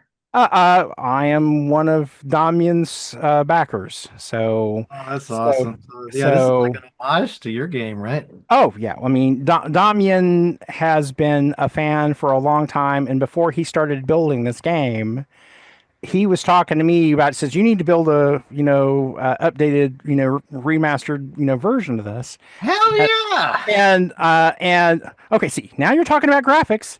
And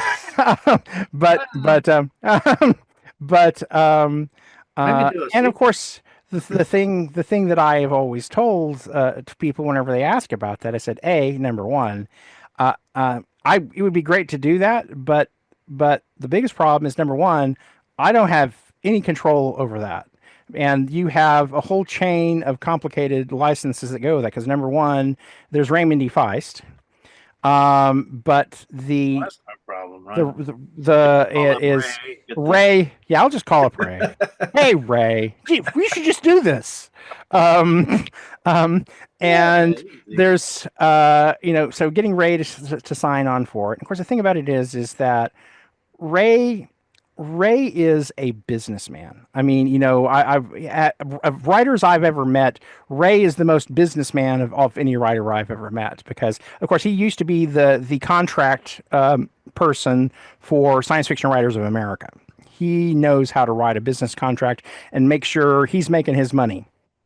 And so I think I told you before is that whenever we did Kondor, is they asked him to write the game himself. And he's just laughed at them and said, you can't afford me.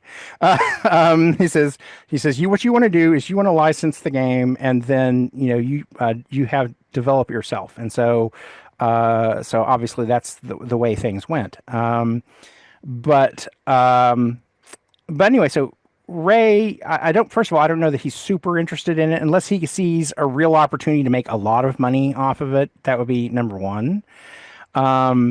And number two, like I say, there's the license is tied up because last I knew, through all of the exchanges through the years after Return to Kondor, the rights landed at Blizzard, and it was an Activision Blizzard.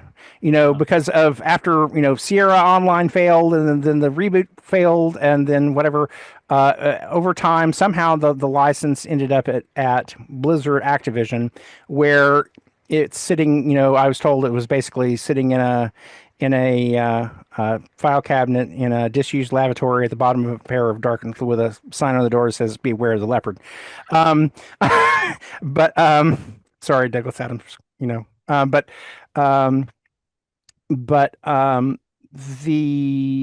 the main thing is they never showed any interest in doing anything with it. Of course, now Blizzard Activision got bought by Microsoft, so a lot of people said, "Hey, okay, we'll go to Microsoft, and maybe Microsoft will do it." And so again, unless they see real dollar signs that say this makes sense for us to go back and remake, I don't think that will ever happen. Well, how's the sales of because it's on Steam, right? Yes, It is on Steam.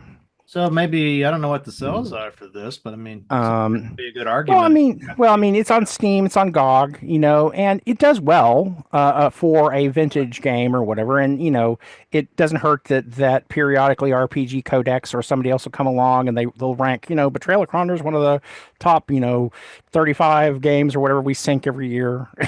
As other games come along and we become less relevant. But still ahead of Baldur's Gate 3, right?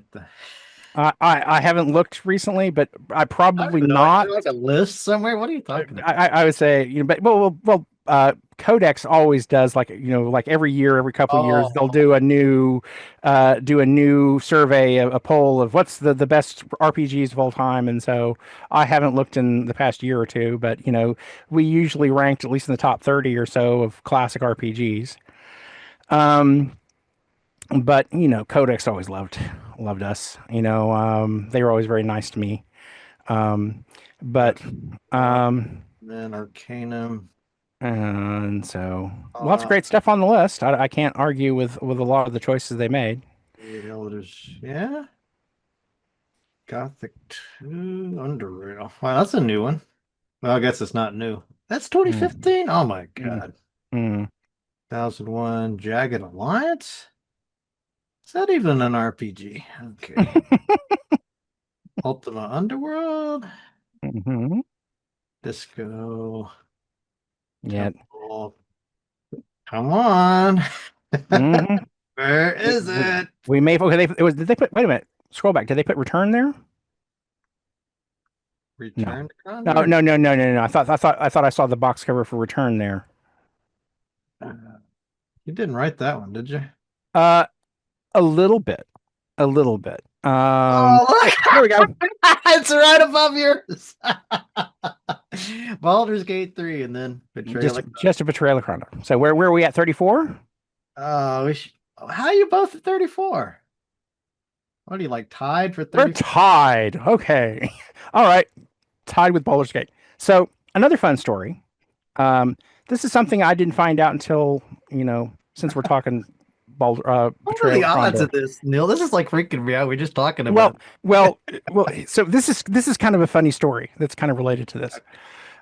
So like I say, back in 2023, we celebrated our 30th anniversary for Betrayal of Kondor. And so we did a little party up in Eugene, Oregon, and we tried to get as many of the developers as we could get together, and we actually had some fans, 2 or 3 fans. I had somebody fly out from the East Coast, and somebody came from Las Vegas to fly up or whatever. But we all got together in Eugene to kind of celebrate. So anyway, while I was doing kind of research to post little trivia nuggets on the web in advance of it, I got talking to one of the co-founders of BioWare.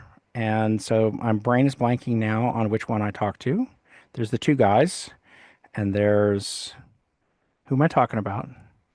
I'm about the original crew. And like the original 2 founders of BioWare. Let's see. Ray, Greg, Augustine. Yeah.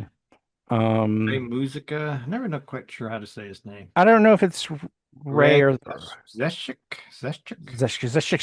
whatever. So anyway, I was talking to one of them, and because I'd heard that he was a fan of Betrayal of Kondor, and so and I know that at one point I'd applied to possibly work up there, but I would have needed to. They're the guy on the right, so that's. When is that? That's Greg Zeshik. Or whatever. But anyway, so you almost worked to BioWare.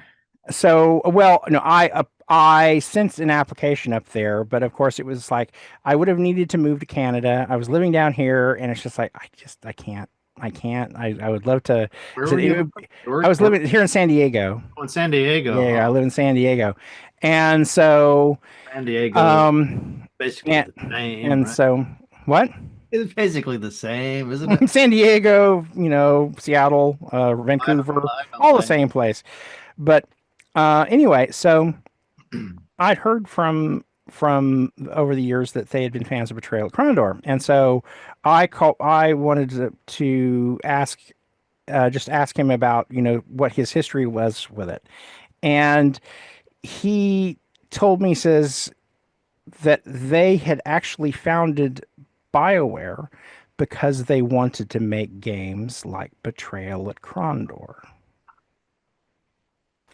And so I said, okay, all right, Then they said, I gotta pull the big feather out of my cap and put it in my hat, say, you've got all of those games from BioWare because of Betrayal at Krondor. Okay, so I don't think that I can say that I was solely responsible for all of that, but it certainly blew up my head having him say that. they still did. So you sent them an application? Did I hear that? Well, I had sent them an application, but that was separate. That was separate from this conversation that I had last year. Like you got the job. And so I would have. But no, this was like say back in 2023, whenever I was like talking to people about the anniversary, and so we got talking about this, or what? Actually, no, what was before that?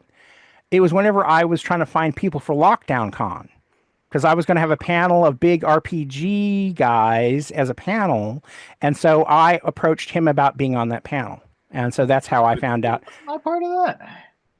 And so unfortunately, he was originally going to be part of the panel, and then he had to back out because he ended up having another commitment, and so I had to get somebody at the last minute to replace him.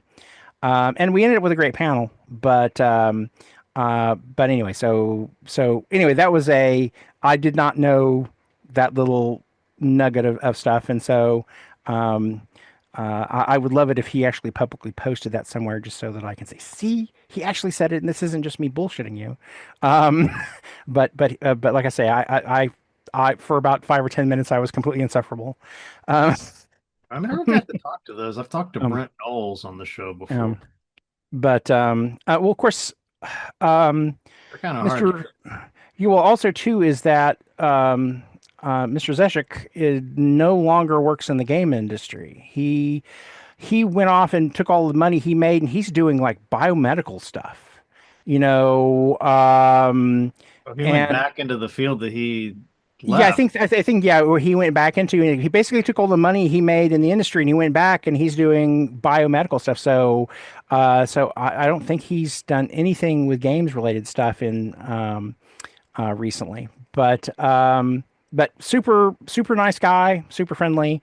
Anyway, so there's another Betrayal at Krondor connection, is that we have a tiny, minuscule, dot-sized bit of influence on the history of BioWare. You don't have any pictures of this anniversary party? I do have pictures from the party. Did I? Great. There were they on the site somewhere? I should post them on my blog, shouldn't I? I think I posted on my social or whatever. Let me hop on Facebook here, and I'll go to June 23rd. 23rd, 2023. And let's see if it'll show. You should be able to share. Yeah, there's a way to I'm gonna have to go dig those up. Like I said, I know I posted them on my Facebook wall, but anyway, it's there weren't a lot of pictures. I mean, the one person that I really wish I could have had was John Cutter. John couldn't make it because he's been over the past several years, he moved back to the United States so that he can take care of his elderly parents, and they really are in a situation where he can't really be away from them for an extended period of time. I think I've got them here. Do you mind if I show these, or What? Okay, sure. Go ahead. it's your Facebook? You sure? Yeah, sure. What? You got a There we cake. go. Yeah, we had a cake. So we actually had two cakes. We had this one, and then there was a dragon shaped one as well. And so the fellow on the far left and the person that's sitting on my left, sitting onto my left, those were both fans that came in from others. The guy on my right, the seated next to me, he flew out from New York to come to our little event there. Wow. Um, and so I think it may show up in those groups. So, okay. Now, the people that are in the photo here, these are the person that's immediately next to me, the young lady next to him, and the lady across from him are part of Bitforce. They are a developers group in Eugene.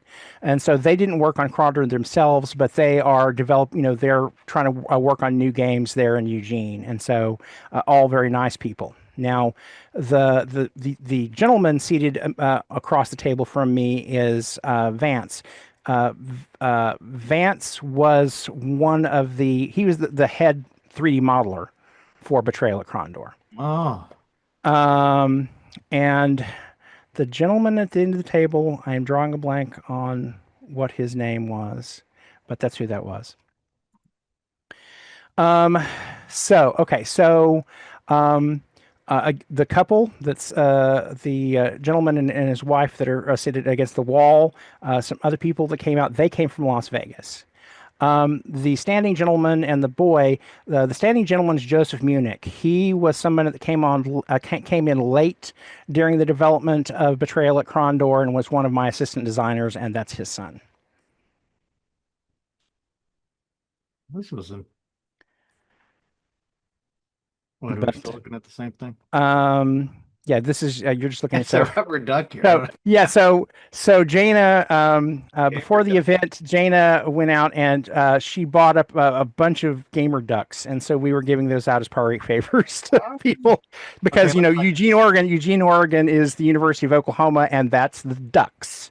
So having a duck with a game controller, we handed out. So these are the development team people that we managed to have there. So again, far left, we have Vance. Vance was our modeler. We have, okay, I need to find my glasses here. So I'm going to look old. Oh, so, okay, yes, it's Joseph Munich. So again, he was one of my assistant designers. Here's the next person over, everyone's going to love. This is Alan Clark. He wrote all the riddles. All the riddle chests and whatever, that's Alan Clark's doing. And so really, really nice guy. It was so funny because he came in and he thought at first he was going to sneak in and me not recognize him or know who he was. And I made a big point of letting everybody know. I said, look, if you love the puzzle chests, you love the riddle chests, you have this man to thank because he wrote all of the riddles. The guy here with the vest? Yeah, the man with the vest. And so I think John Cutter and I each wrote a couple or whatever, but 99% of them Alan wrote. You can see that I'm holding a trophy here in my hands. The next to me is Timothy Strelchin. Timothy Strelchin was a programmer. He sat in the office immediately next door to me. And he and I would spend a lot of time talking about new wave music. And so that was what our big thing. And so I used to go in and talk about electronic music because, that's one of my other things I do is I'm a composer and the Radio Star and what? Dolby and Dolby, but also like Jean-Michel Jarre and all that stuff. I just loved all that kind of electronic kind of stuff. But anyway, he used to share the office next to me. Tangerine Dreams, like my Tangerine Dream, yep. And so, of course, this wasn't out at the time, but obviously, like the Daft Punk soundtrack to Tron was just amazing. I can't wait for Ares. I know it's not going to be Daft Punk, but it's going to be Nine Inch Nails, and what I've heard so far sounds promising. I really like the original. Wendy Carlos. Yeah. That was amazing. But But again, I've always loved that kind of stuff, and so he and I would share stories about that. And also, he was probably, other than John, the person on the team who was actually the most interested in the storyline. He was always kind of coming in and asking questions and what's going on, and so, but he was a programmer. And then at the far end of the picture is Steve Corden. Now, Steve Corden is Radar O'Reilly.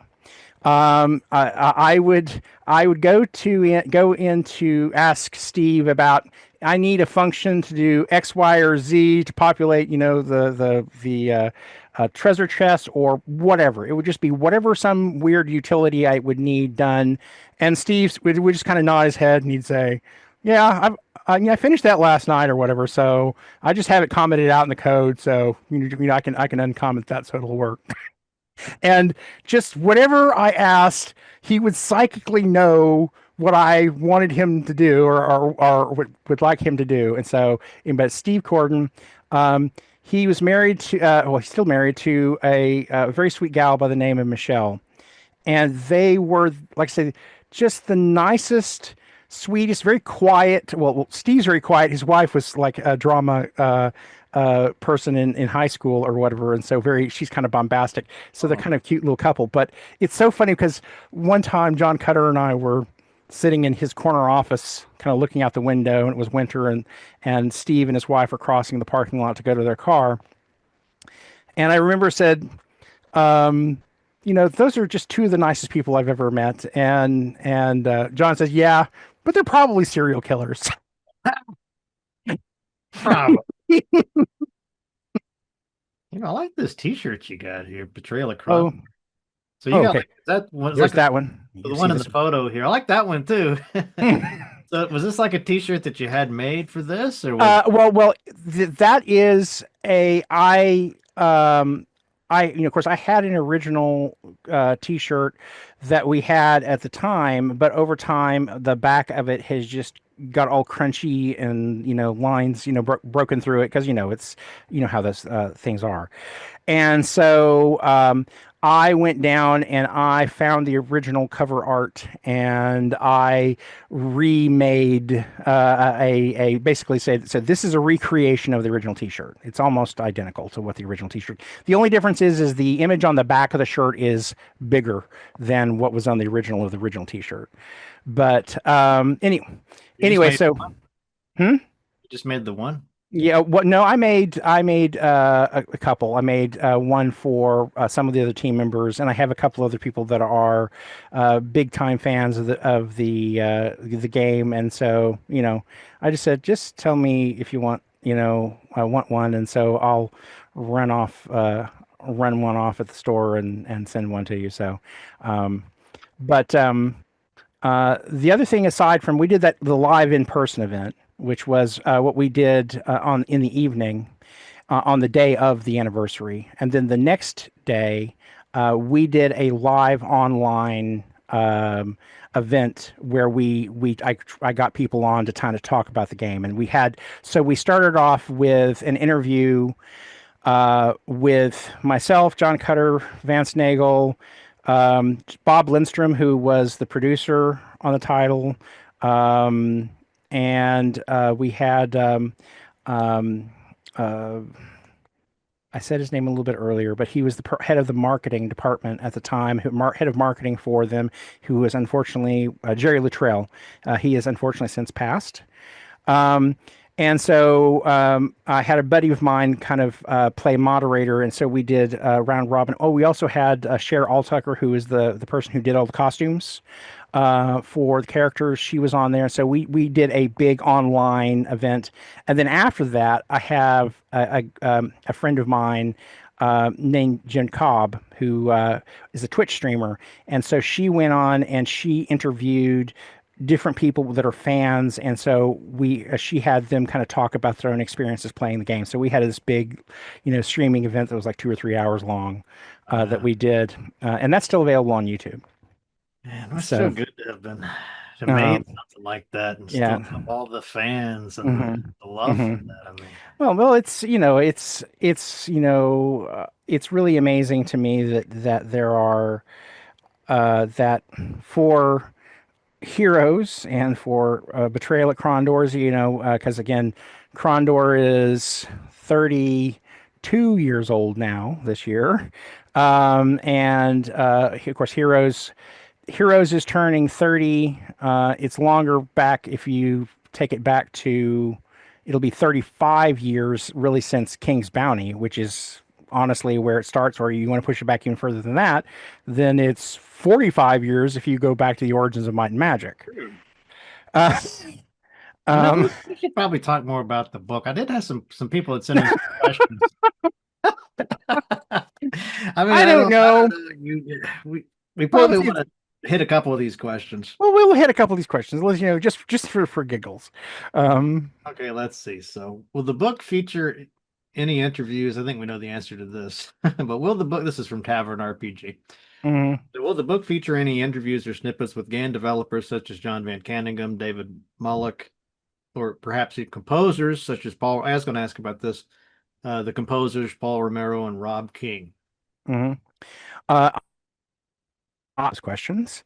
And so every single major iteration of the title, and even some of the major iterations, I have at least one or two people from each one of those development teams. Particularly with all the 1 through 7, though, all of those I have 4 or 5 interviews per book or per game. Even more of that with with Heroes 3 and Heroes 4, both of those have about 6 people in those chapters talking about stuff. It's very, the way that I, kind of describe the book, as I said, this is really a collective biography. As much as it is anything else. I mean, it's obviously talking about the progression of the game, but it is a collective biography of all of these people. Like I say, the first half of the book is kind of fun because it's really kind of welcome, back to homeschool kind of stuff, because I'm talking to people that I've known for ages. And, some of them I worked with after New World, worked together at Rapid Eye Entertainment with several members of the Heroes development team, including Mark Caldwell, Phelan Sykes, who was the art director for Heroes 3. But the last half of the book, like I say, we're all, for the most part, new people, with the exception of Julian Peru, who has a really important story within the context, particularly of Heroes 6 and 7. And again, he's the guy who gives us the only full-blown Might and Magic version, which is Heroes or Might and Magic 10. So yes, a lot of interviews, and they're kind of all over the map, just in terms of, I want to tell the story, obviously, of how the games themselves developed, but there's also a lot of stories about, particularly in the last half of the book, talking about, here was someone that starts off as a fan of the game, and started doing mods or doing custom campaign maps, who end up working on the title itself. And some of the stories are just really inspiring. There's just some really ridiculous crap that happens too. That's funny. I just like we did with Heroes, I was always trying to find humor about just funny things that happened behind the scenes, or just things that were odd or peculiar that happened. And I would say there's a little bit of we've got pathos and comedy in pretty much every chapter. Yeah, I like that. I think that's the perfect approach for something like this. I think when I wrote the Dungeons and Desktops book, there really wasn't Wikipedia. Right. So I didn't have to compete with that, Right. Mm-hmm. A lot of people were buying it. Whereas now, like when I rewrote it, I realized I can't just give like the facts about a game. We have to put stuff in there that would never make it to Wikipedia.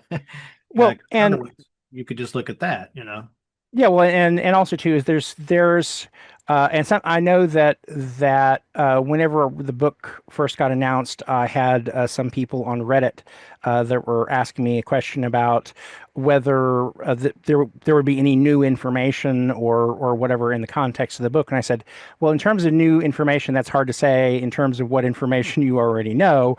But I will say is that every single interview in this book is brand new.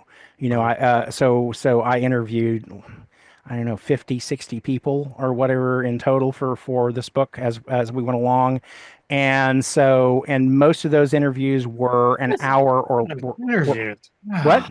That's just a lot of Yeah, interviews. it was a lot of interviews. Well, it's also more challenging because it's like most of those interviews, the shortest interview was 45 minutes long.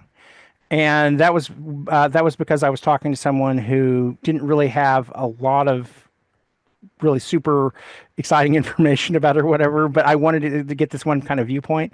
But I have a couple of the interviews that were 4 hours long. And then JVC I interviewed 4 times, and there's easily about 12 hours of interview time with JVC. But in Kind of his baby, well, it's his baby. Well, I mean, it's his baby, and also too, it's just like I really wanted to see him say again. I'll try to find stories that have not been told before, or just trying to make sure that I'm tracking things correctly. Did X, Y, or Z, and JVC saw every draft of the book from the beginning to the end. Because again, I said at the end of the day, I'm telling your story. And so I want to make sure that you are fact checking me and making sure that I'm telling the truth here, or something that it resembles truth. And so JVC was very complimentary. He liked the book a lot, and so I was very happy to have him basically check the manuscript for accuracy for me. But the one thing I'm super proud of is there are people in the book that have never been interviewed about their games ever. And so super happy about that, is because some people's voices will be heard for the very first time. That is cool. And so that's fun. What about these composers? Because everybody always talks about how great the music is. Yeah, well, one of the longer interviews I had was with Paul Romero, and Paul Romero, just the sweetest, nicest guy. And of course, again, because we're both musicians, we got into a long digression talking about music that had nothing at all to do with the game or whatever. But I had a rather lengthy interview with him. I also interviewed Rob King, who was the before Might and Magic. Rob had been the sound guy for New World Computing for a long time, and he's the one that reached out and got pulled Paul Romero aboard, which I always have to be careful to say and not talk about John Romero because we're very different people. Anyway. But occasionally I was talking to Jaina about this the other day and said something about John Romero or whatever, and then I had to stop and said, okay, wait a minute, no, that's totally different Romero.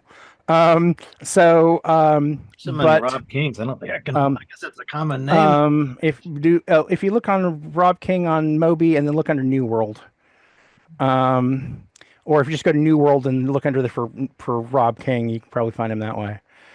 But anyway, I interviewed Rob as well. I also interviewed his wife because she actually started off working in the marketing department at New World, and that's how Paul and Rosita met, is they were both working at New World.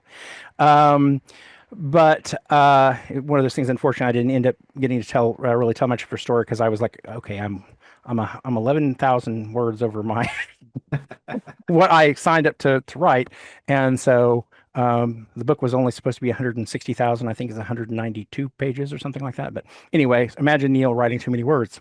And also too, it's just there's we got paid by the word, right? So what? get paid by word, right? Well, not by the word, but you say generally, here's the chunk we're going to pay you to do, and so it's like there's some point you go, okay, I'm writing more than you're paying me to do. So, um, but but anyway, so Paul is a really amazing guy. Or so Rob is a really amazing guy. He was doing sound for New World before Heroes came along.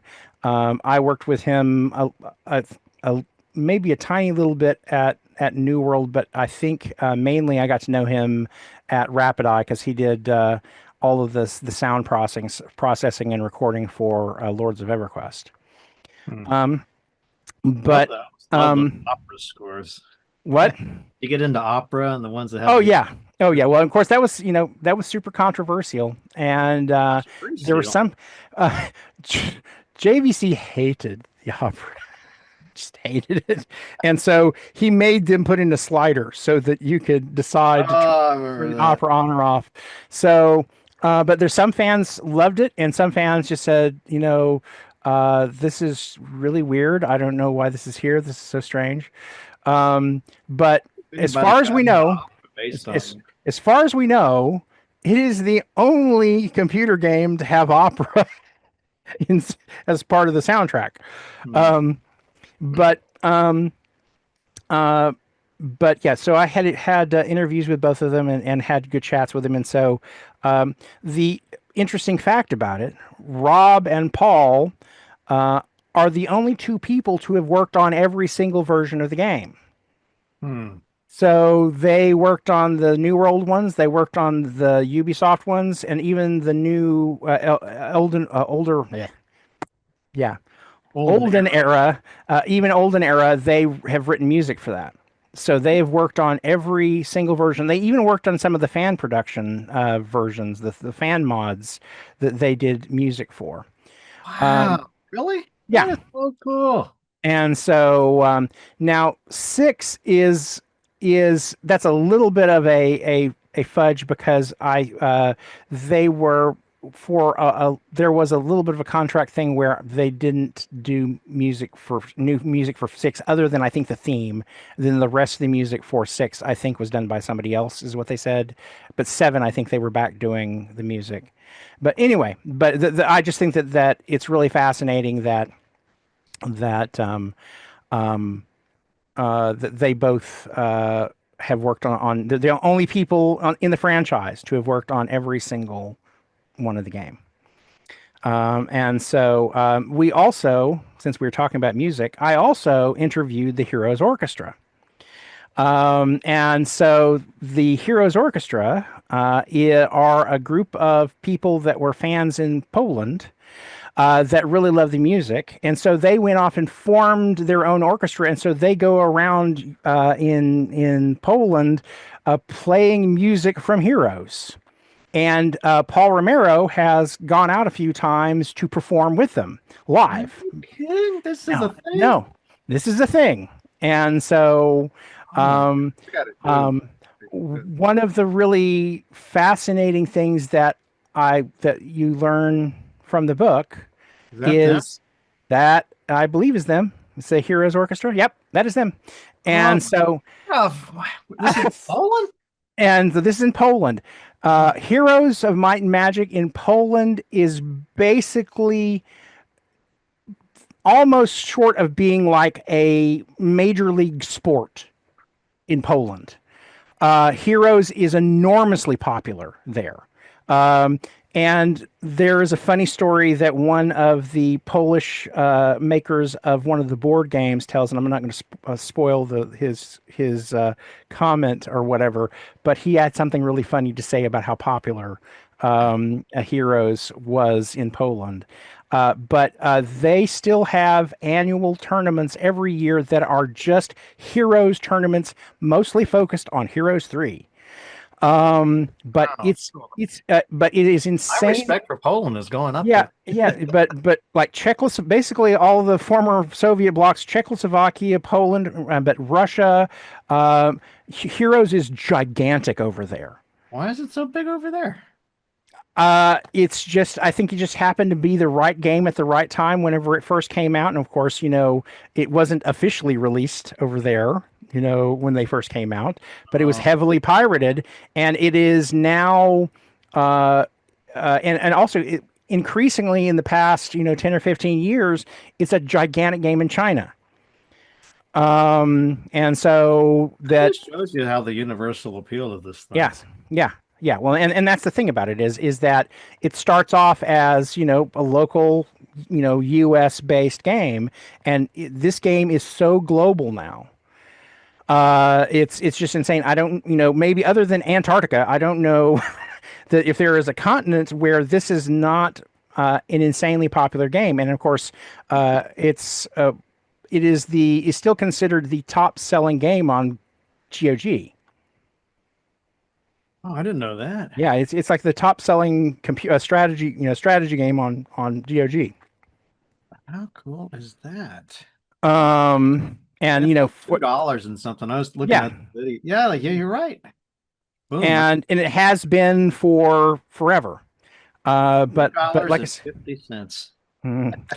yeah, and so but it's been basically sat on the top of their charts for a decade or more. And again, this is Heroes 3. And so but anyway, again, Heroes is like I say, it's an honor to basically be asked to come in and write about this because particularly whenever as a global phenomenon. The interesting thing is it isn't as popular in the United States when we think about StarCraft or Warcraft or some of these other things, or Lands of Lore, or not Lands of Lore. Yeah. Anyway, That's a pretty good one. or whatever. But no, Lands of Lore is a great game. But I'm brain farting on the other strategy game I'm thinking about, and 10 minutes after we sign off this interview, I'll think of it. But anyway, fantasy strategy game. Yeah, fantasy strategy games or whatever. But Age of Wonders and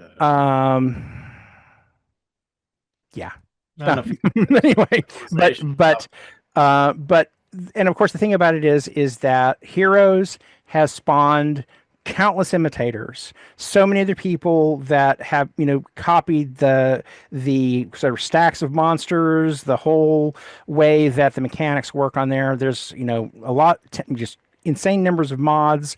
There have been 2 or 3 games recently that are all obviously Heroes clones.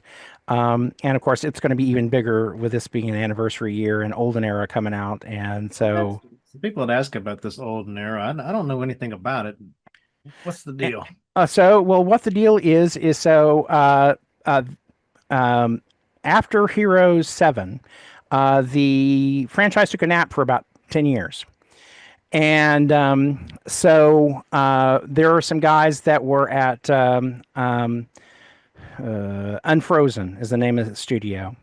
And it's really interesting thing because Unfrozen is in some respects almost like going back to New World because it's a small studio. But as far as I know, it is the first, certainly the first game for this franchise where the team is completely distributed. They don't have a brick and mortar. Huh.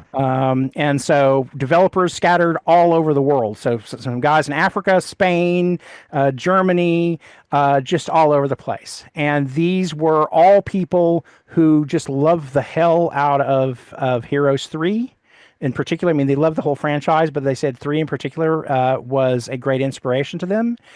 And I think, honestly, from what I have seen of the game, they got it right. Yeah, this looks really good. and so I'm super jazzed to see what this is going to be like when it comes out the door. But the art is phenomenal. They've gone back to something that looks and feels more like the classic Heroes games. Like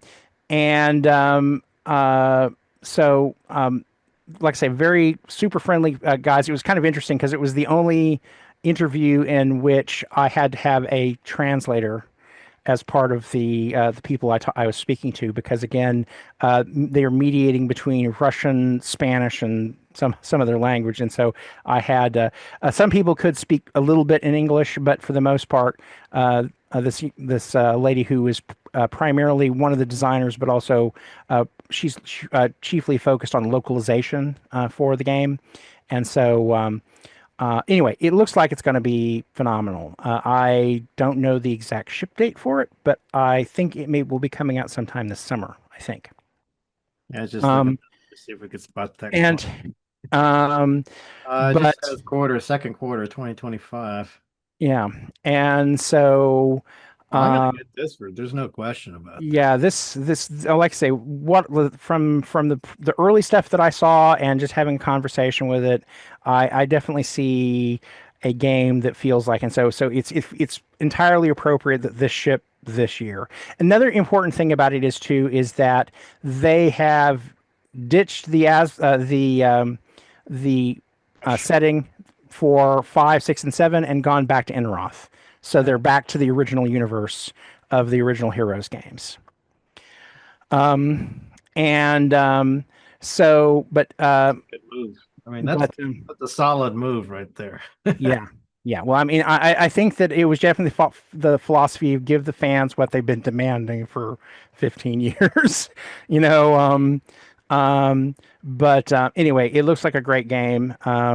So I interviewed I have an interview with their lead designer and one of their programmers, and like I say, their localization person, as well as the brand manager for Ubisoft and the lady who is handling all of Vicky Melano, who is the person that is now in charge of the IP for all of the games that are coming out, and that in addition to Olden Era, and of course they have really gone with developing a portfolio. So in addition to Olden Era coming out, of course last year they released, I think it was last year, or maybe it's about coming out, they developed a Chinese only version, or a version that's specifically targeted at the Chinese market. Of course, they have a tabletop game that's been around for a couple of years for Heroes 3. So you can go down to your local game store and play Heroes 3, the tabletop game. I talked to those guys, and again, super friendly people. But like I say, the Polish team that I told you where they were talking about how much they love the game and how big a deal it was. Have you played the board game? I haven't played the board game. Like I say, I am so behind on so much game playing right now. But the board game looks fun. And so one of the big things that I asked him about is humor was a really big important part of, and this was also something that I asked about Vicky Malino, is that they're bringing back the humor in the game. And so they're, taking things themselves a little less seriously or whatever. They still want to have, big exciting storylines and everything else, but some of the humor, some of the puns, some of those other things are going to be coming back, and that's reflected in the board game. And then the other big thing is that the tabletop role-playing game is currently on Kickstarter. Playing. What are we talking about? It's just Heroes of Might and Magic, the RPG. Oh, they're making an RPG out of the game. Yes. Not the regular. So not just Might and Magic. Well, the thing about it is, it's because over the years, Heroes has become the brand that everybody knows and recognizes. Anyway, it's already funded, pretty well overfunded, and so they're going to have like an art book and an atlas and some other things that they're going to release or whatever. But so you can do your own RPG based on this. And so now the only thing about it is they didn't really tell me about this, or didn't tell me much about this during whatever. So this is not in the book. It's the only aspect of the current outcoming stuff that's coming out that is not covered in the book. And so I'm probably going to sneakily interview these guys for something on my blog. But now that it's funded and it's officially happening, and it may be the reason why they didn't tell me too much about it, because they wanted to wait until it got funded and everything. That's interesting.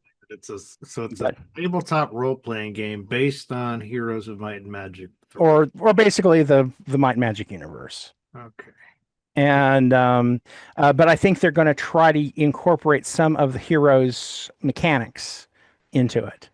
So that'll be interesting to see how that works.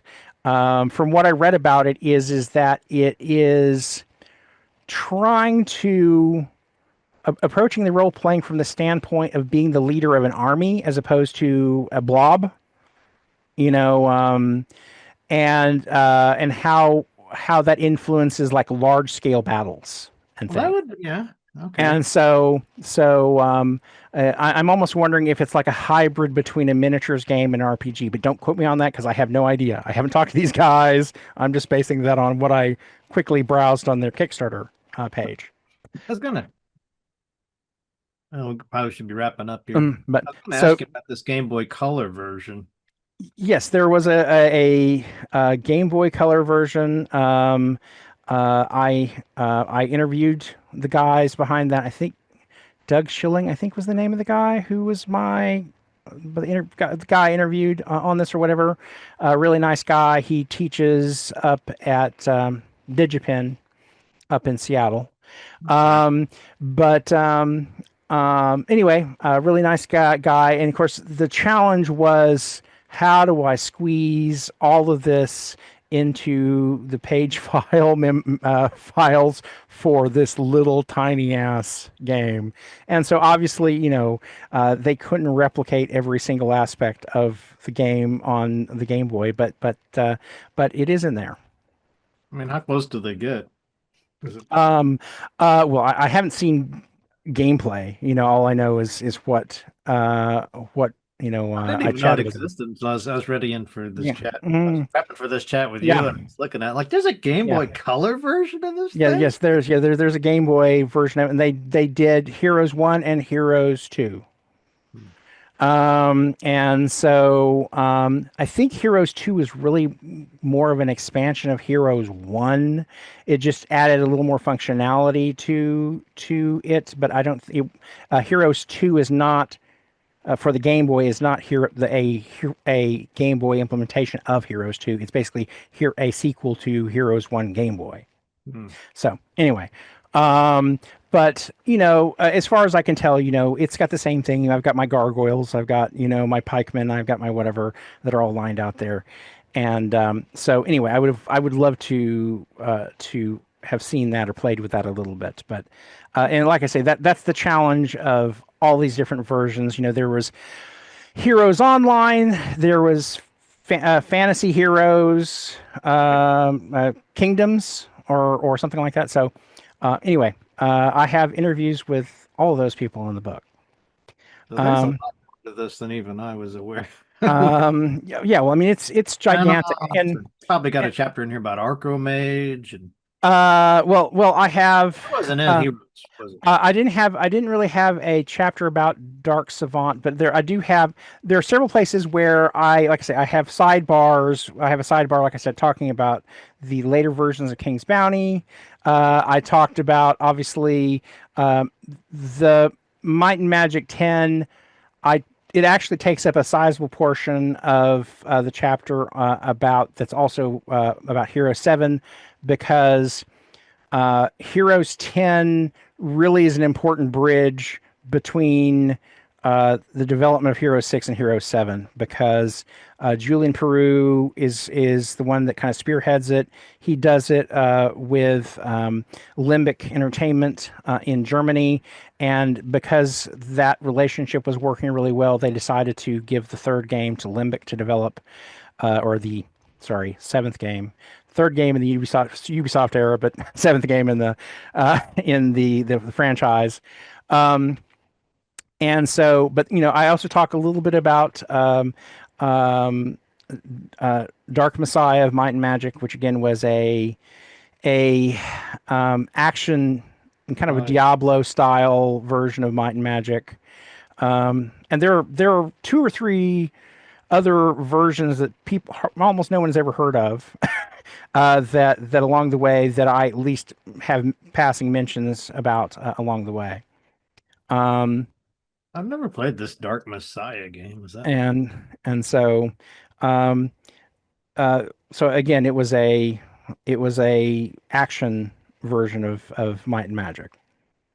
But anyway, it was challenging because again, there is just so much that's there. In addition to just covering Might and Magic, John Van Canegem's kind of arc, the New World Computing, and so like I say, it's 192 pages long, and like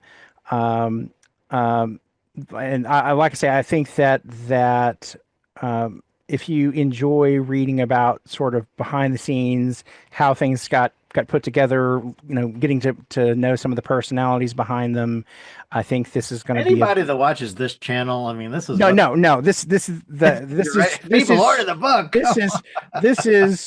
This is straight up the alley of all the people who watch this channel. Absolutely true. If you love Might and Magic, if you love Heroes of Might and Magic, this is a book for you.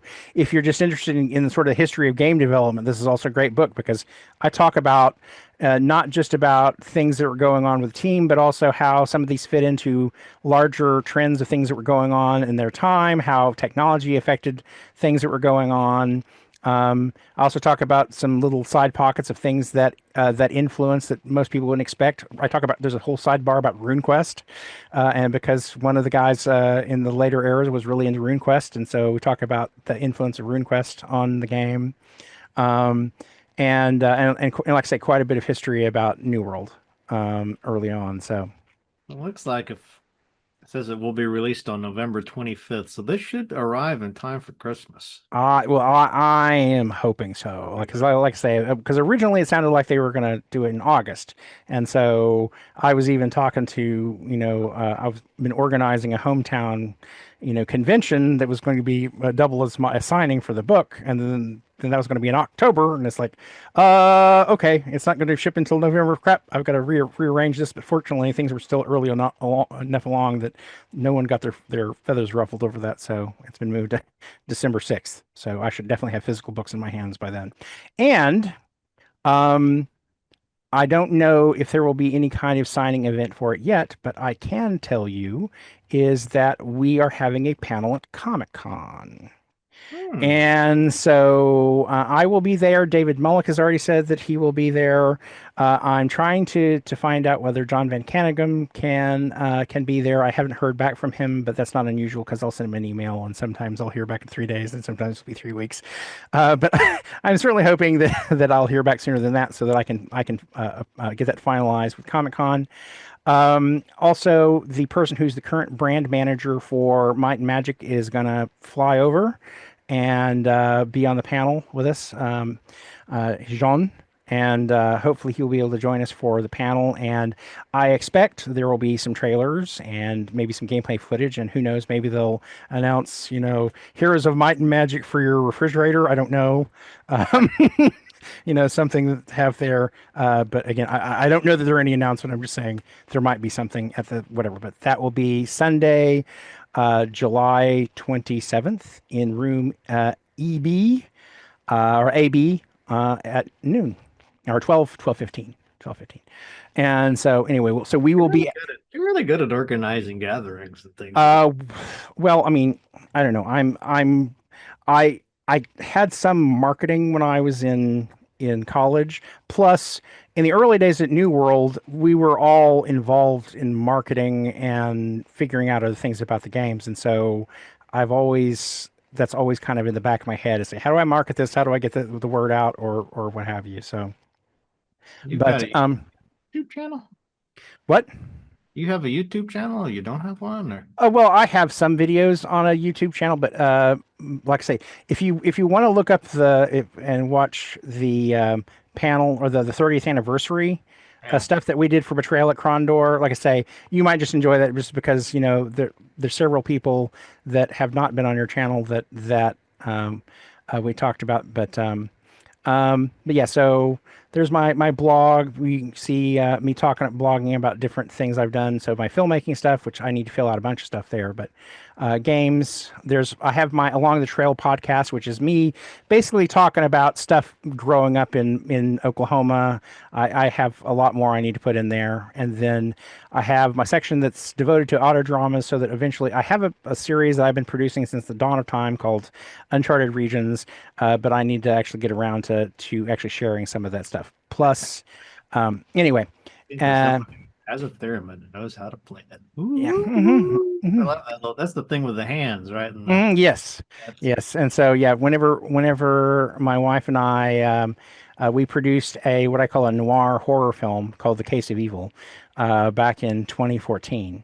And so, as part of that, I called up a buddy of mine who knew how to play theremin, because I said one of the things, if you're going to do a movie set in the 20s or back in the 30s or 40s, if you're going to have the soundtrack, it's got to have a theremin in it. It's just. I've got this movie. So I ordered this movie from you. God, when did you do this? Case of Evil. Case of Evil was 2014, and then we toured it around different film festivals around the world. Guitar player, remember he's got like a case. It's been a while since I've seen it, but yeah, that was good. Wow, Anyway, well, I'm like I say, I am a storyteller first, last, and always, and so I'm kind of I don't particularly care about what format it ends up in, as long as it sort of makes sense to whatever the story is I'm trying to tell. But I love it all. The only thing that I don't really have yet, but I'm hoping the book is kind of a stepping stone, because now I have a relationship with Dark Horse, which means a graphic novel and a comic book have to be not too far behind. And I have a couple of ideas about things I want to do with that, but I'm hoping that now I can say, well, Dark Horse, since you published my other book, would you maybe give me a shot? And so now I can at least officially say I'm a Dark Horse author. So it makes a lot of sense for them to be doing these video game books, because it's a visual medium, and they totally get the design and everything. I mean, yeah, and there's so much crossover in terms of how to make a book collectible too. Yeah, and then that's the objective with this book. And so, like I say, I expect the first couple of chapters are going to be kind of ugly, but I don't know. But as we get later on, particularly once we get into the era of Ubisoft, they've got all this gorgeous, promotional artwork and, production sketches and all the 3D artwork, and it'll be a much prettier book as you go along. And then, obviously Olden Era, I'm sure they're going to drop some Olden Era artwork in there. And so that'll be nice and pretty. But anyhow, yeah, well, so I got my copy pre-ordered here. Woohoo. And $4.99. Let me show the page again. So go to Amazon and just look for Heroes of Might and Magic 30th Anniversary Retrospective. Yes. Now, it says hardcover. Is it going to be a like a soft cover? I doubt they will do soft cover, because I don't think they've done that with either the RuneQuest or the Assassin's Creed books, but I don't know, but I think the approach is definitely, this is like a coffee table book. It's a big, because it's a large format book that they're in. Not a bad price for a hardcover. Oh yeah. Yeah, particularly one full of artwork. I mean, the hardcover version Dungeons and Desktops is like $100. Yeah. Yeah. And so, and also considering the fact that Swords and Circuitry, when we first came out, was $40, and that was 2000. So not much inflation over the course of, 20. Wow. So this is still being published. Well, no. Any books that you have are you're buying remaindered or whatever, but but you can still buy copies of it on Amazon or eBay. I get do a second edition of this. I've thought about doing a second edition for it or whatever, but honestly, I'm a little bit paranoid about doing that, because number one, it would have to be pretty much a square one rewrite. because so much has changed since I've written that book. I mean, just so much. And also, too, I would have to go out and get a bunch of new interviews because all of the interviews I have in the back are referencing things that, people who are interested. You could just use my Matt Chat interviews. Yeah. um, Work and well, again, I had to do new stuff simply because I got to make it worth people. He's like, I've never heard this before. I've never seen this before. But the other thing too is just, to be completely honest, is that I haven't led a design team in a number of years, and not entirely against my, it's not exactly my wishes. It's just been a matter of I'm semi-retired these days, and going out and telling people, because it's intended to be a textbook to tell you how to do this and whatever. And so there are a lot of things I would need to go out and kind of or learn what's new and everything else. And so part of me is just too lazy to do it. But, you know what?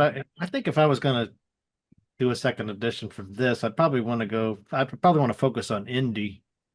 Yeah, well, I would go. Yeah, I would want to do. I mean, who cares about, Well, I mean, things Age or something, I mean, the big topics that I would really need to expand in a new edition is number one, multiplayer.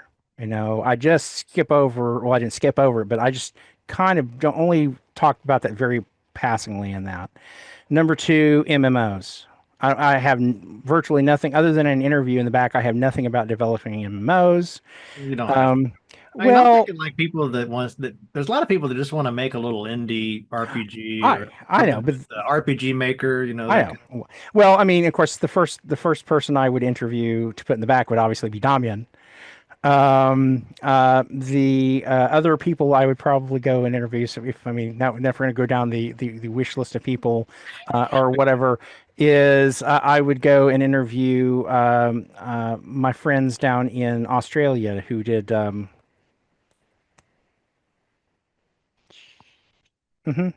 think of his name later. Australian developer, indie. They have something that looks kind of like Fallout a little bit. Oh, yeah, Broken Roads. Anyway, really nice guys. That's a very solid game. And big fans of Swords and Circuitry, I should say. But those guys I would definitely want to go and interview. Disco Elysium, I'd have to go find the people who did Disco and talk to those guys. And so like I say, I have interest. I just have to overcome the inertia to do it. And of course, my other thing that I'm doing these days is my completely mad off the tracks remake of Planet's Edge. So we haven't even talked about that. Yeah, and so well, of course, that's what's the scoop on that? The scoop on that is, so I told you about going to the Adventure Game Fan Fair, last year.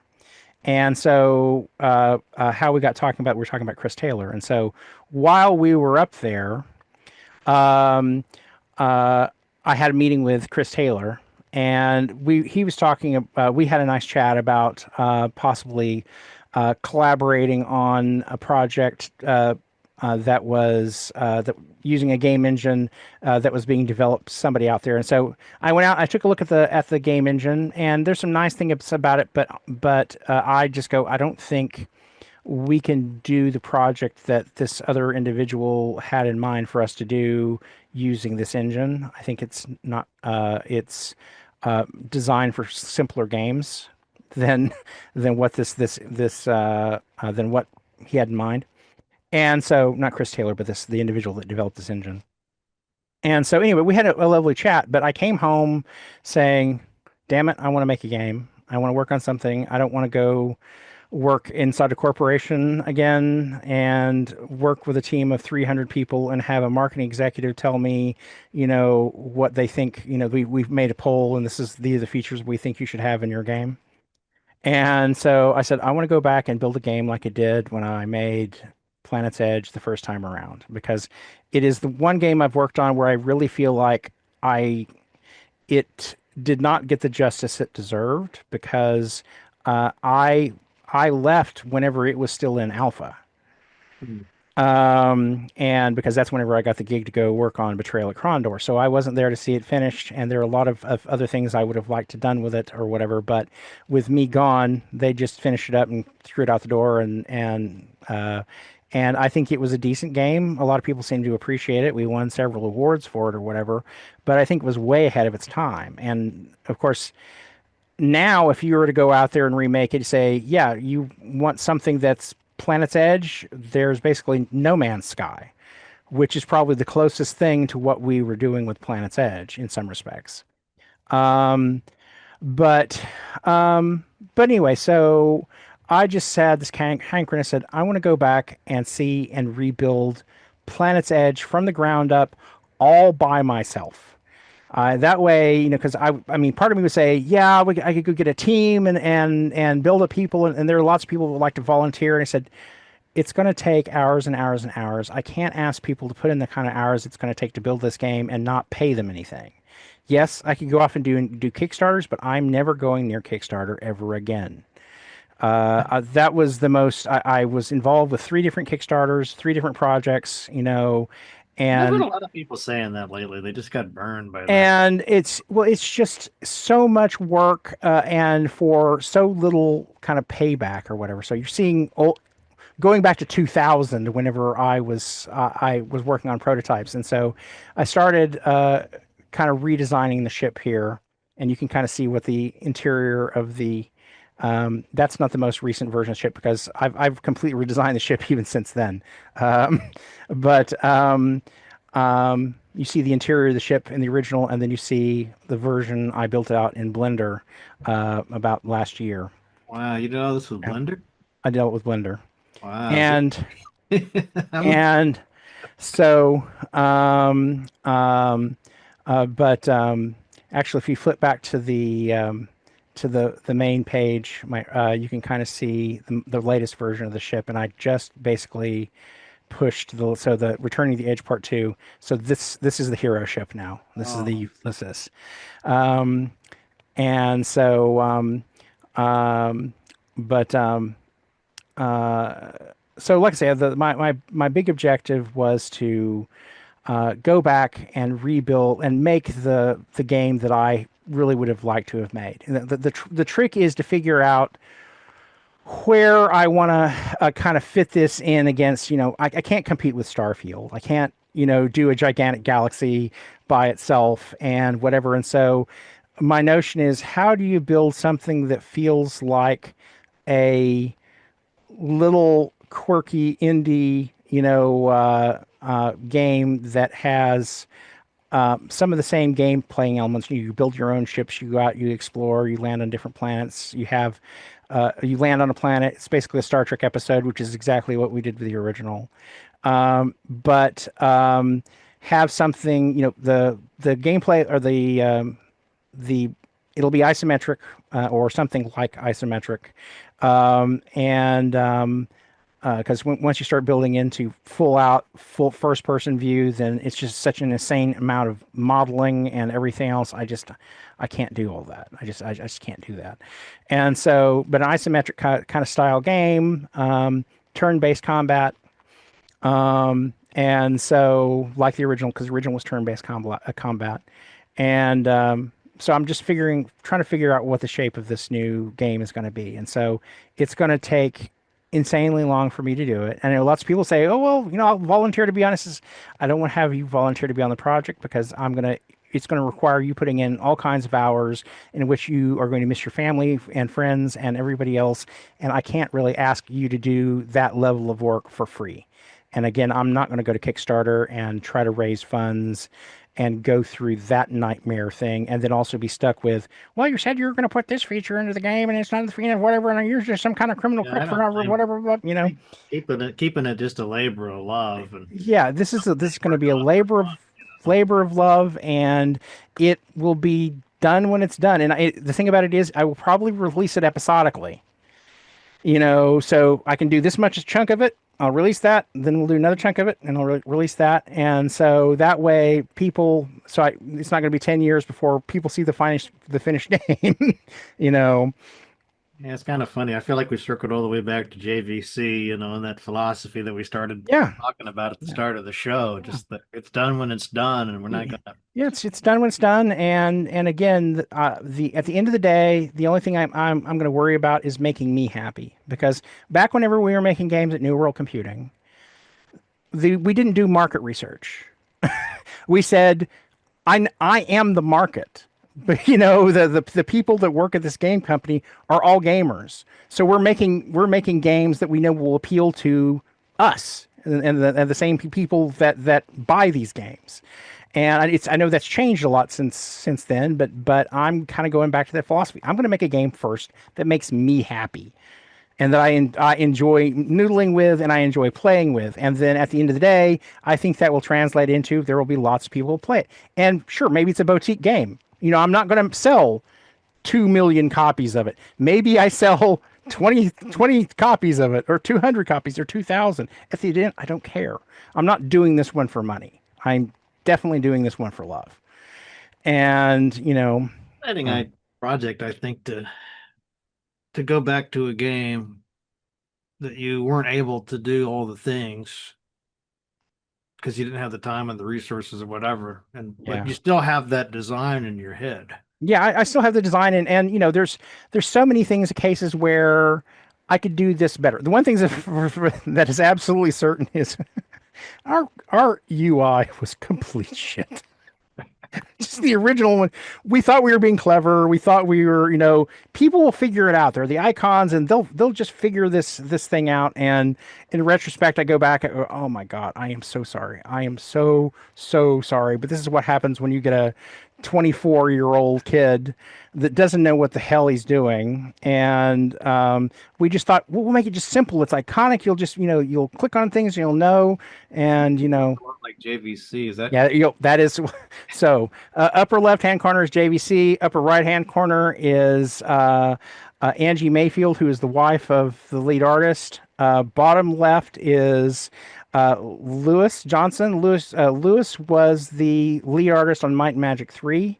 He also did a couple other games. I think he pretty much did all of the Zine games. I think Lewis was in charge of. And then in the bottom corner was the wife of Tracy Gwynn. She was the wife of one of the other artists at New World. And so again in the tradition of New World, lots of little puns and things. There's a lot of really silly shit. I mean, if you like Doctor Who, honestly, this game would appeal to you because there are a lot of silly ass little jokes like that in there. But we referenced almost every popular science fiction thing that came along. So Star Trek, and Space 1999, Star Wars, Alien.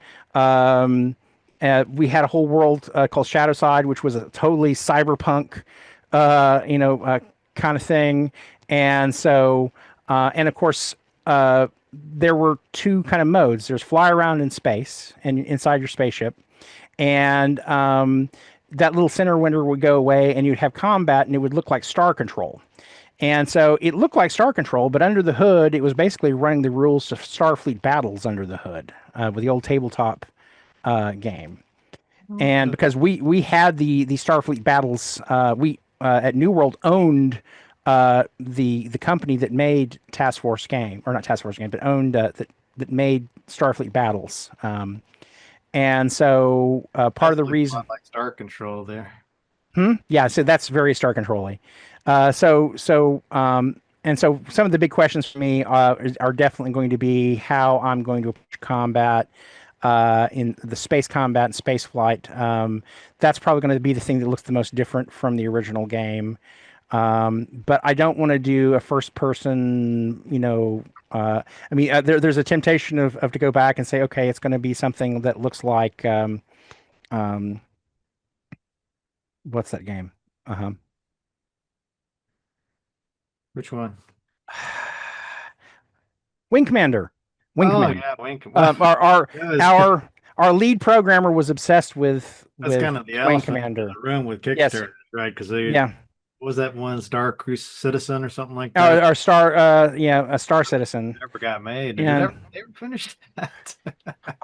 it's perpetually in development. I mean, people are playing it. It's out there, but it's not, in terms of it being done. I don't know if and when it will ever be done.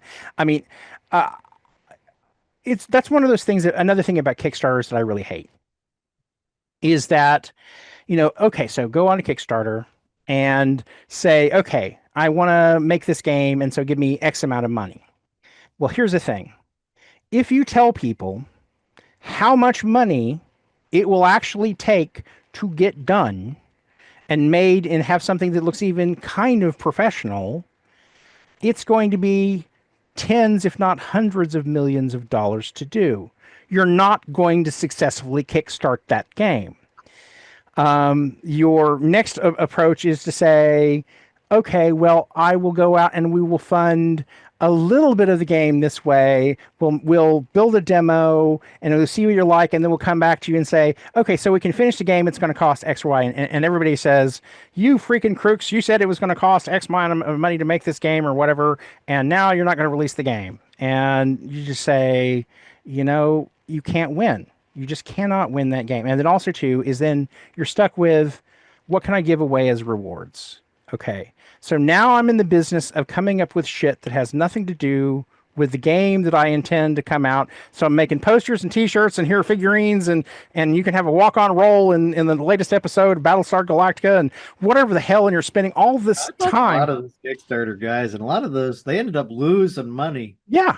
Oh yeah. Well, but the biggest problem is that you have shipping costs, because almost nobody, and of course now, my God, now with everything that's going on, how much would it cost to ship even a T-shirt overseas?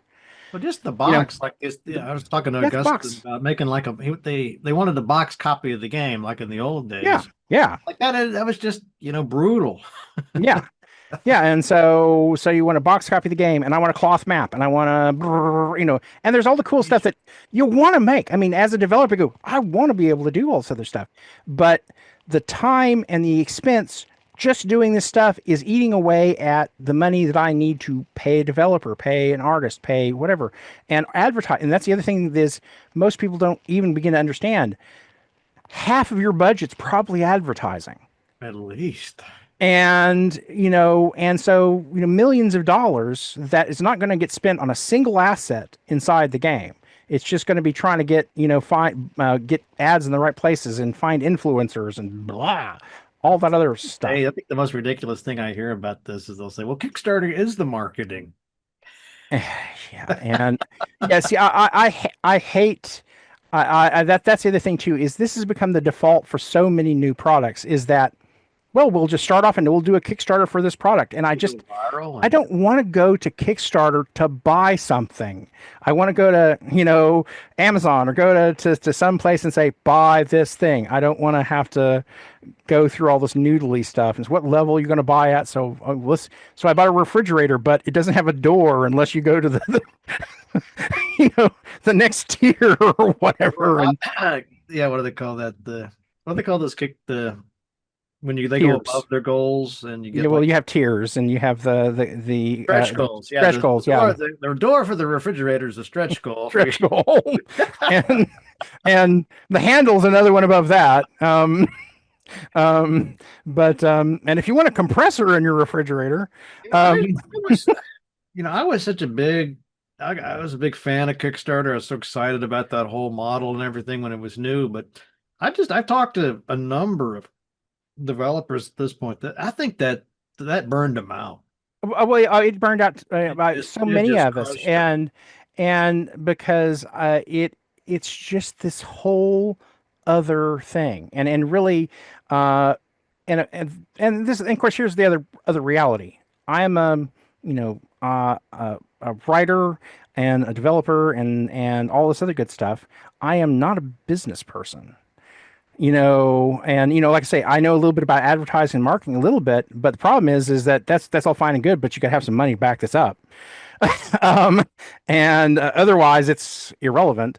And I there are just whole levels of things that are about selling products, getting them to distributors, getting all this other stuff that is a whole other hat. And so, like I say, whenever I get done with this game, you know, uh, I'm probably going to do something really perverted and not even put it on Steam or on GOG. I may just sell it straight off my website, That's what and Pierre and did with that Knights of the Chalice game, and yeah, he did pretty well. and say just I'm going to sell. I don't want, like I say, I don't want somebody else telling me the game that I need to make, or what, or if I'm allowed, you say no, you didn't get enough Steam people or whatever, so we're not going to release the game. You know.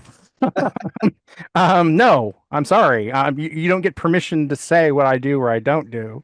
And so, anyway, I'm old and crusty enough to say, fight the system, man. Um, And there's just I don't know if there's ever been a perfect, model, because I mean it's not like the traditional publishers didn't have mhm. or cons to that, obviously. Oh yeah. All of them I did, but guess the ideal scenario would be like the one you had with JVC that we were oh talking yeah. about, where you Oh just yeah. I wish I could push the button at least on this aspect of things and say, push the button, go back, and now it's 1990 again, and I'm sitting in an office with other people that just really love games and want to do that and not deal with all the other nonsense and say, I'm going to worry about making a really good game first, then we'll figure out about selling it and distributing it. And all he says, that's after the fact. Let's do the game first. And of course, like I say, there's technology changes everything. The fact once we added 3D, once we added all this other stuff, I'm building the new game in Unreal, and it's like it is gigantic orders of magnitude more complicated to do anything. I mean, yes, there was hard coding things in the old days where I would say, okay, I'd go to the programmers and I say, okay, here's the script you need to use to put this into the game, and that was a lot of work, but it's not the spend a month trying to figure out how to make my character walk, uh, or stupid shit like that. And so the flip side of the coin is it's really cool when it's working, but everything is harder and more complex and takes more work. And I know there are a lot of corners I could cut by. Well, you could go out and buy all the assets on the Unreal store, or you can go get the special effects from over here, and you can get the sound library from over here. And I said, yes, I could buy all that stuff, but I gotta have money to do all that. And number two, I just like I was talking to David Beatty about this, oh, and a long time ago, or whenever I first started, working on this idea, and David was saying, well, you could go get this asset or that asset, and you could buy all this stuff kind of pre-made, and you could put something together pretty fast. I said, I could, but then I wouldn't actually know what the hell was going on. bingo. You nailed it. And I have been there. and say that I want to, because I said part of this, part of it is making the game, and part of this is just I'm a lifelong learner, and so I want to learn how to use a new engine. I want to know how to Blender. I want to know how to use Unreal. I want to know how to do all this other stuff. And so after I make it myself, and I do it the hard way and build everything myself, at least when I'm done, I said, if something breaks, I know what broke and I know why it broke. Well, it's kind of like that problem we were talking about before with the trying to make a game for all people everywhere. Yeah. That's the way these assets are. So maybe you just need a little save game feature for your game. Mhm. Think, well, I could program that myself. But look, there's this, for $5 or $10, I can just buy Yeah. this asset. And then you get it, and it's like this huge, complicated, and it's probably amazing, but you're like, And it's you like have it's the overkill is huge. I don't need this. and you have to learn basically, a lot of times it's like now you have to learn their system. Yeah, yeah. I mean, by the time you've learned how to use this thing, you could have just coded your own. Yeah, just code my own. And so, and then you're spending a lot of time of I don't need that. This doesn't work right, and you're reworking stuff yourself and go, why am I doing? I'm wasting all of my time here or whatever. And so, and again, I'm I'm a Renaissance person. I want to know how to do things myself. And it's like cars today. It really frustrates me. When I grew up, I had when I was young, I didn't have a functional car most of the time. I had old cars that my dad bought me. Here, I spent $200. Here's your Mustang. Here's an old Ford Falcon, and it'll break down half a dozen times. You'll be lucky if you get wherever the hell you're going. And but the thing about it is if the car broke down I was sitting on the side of the road, said, okay, pop the hood. Okay, got a clogged fuel filter. Hammer, boom, boom, boom, boom, boom, boom. Hammer, close the lid, bang, I can start driving. Be damned if you could do that with any car that's brand new today. Just can't. Yeah, that's the whole philosophy behind those Volkswagens, right? Originally, yeah. You just fix this thing. Yeah, just fix this thing. It's just like, give me some baling wire, some duct tape. I mean, that was the one advantage about being raised the way I was, is that there was this whole thing of do it yourself. And so don't be reliant on other people if you don't have to be. And so it's a hard as nails way to approach things. Some things, it's absolutely true. But the good thing is that you learn to be reliant. Now, that said, I'm completely useless with a lot of things. And so it's like something breaks in the house. It's like, okay, I need to go find a plumber or somebody else like that. So I try to do as much of that stuff as I can, but there's a lot of stuff I can't do. So, but there are, of course, the limits of you can only learn so much. You can't, you always say you can't be an expert at everything, and that's very true. But the project, as long as you have a good scope, I think that's the yes. key.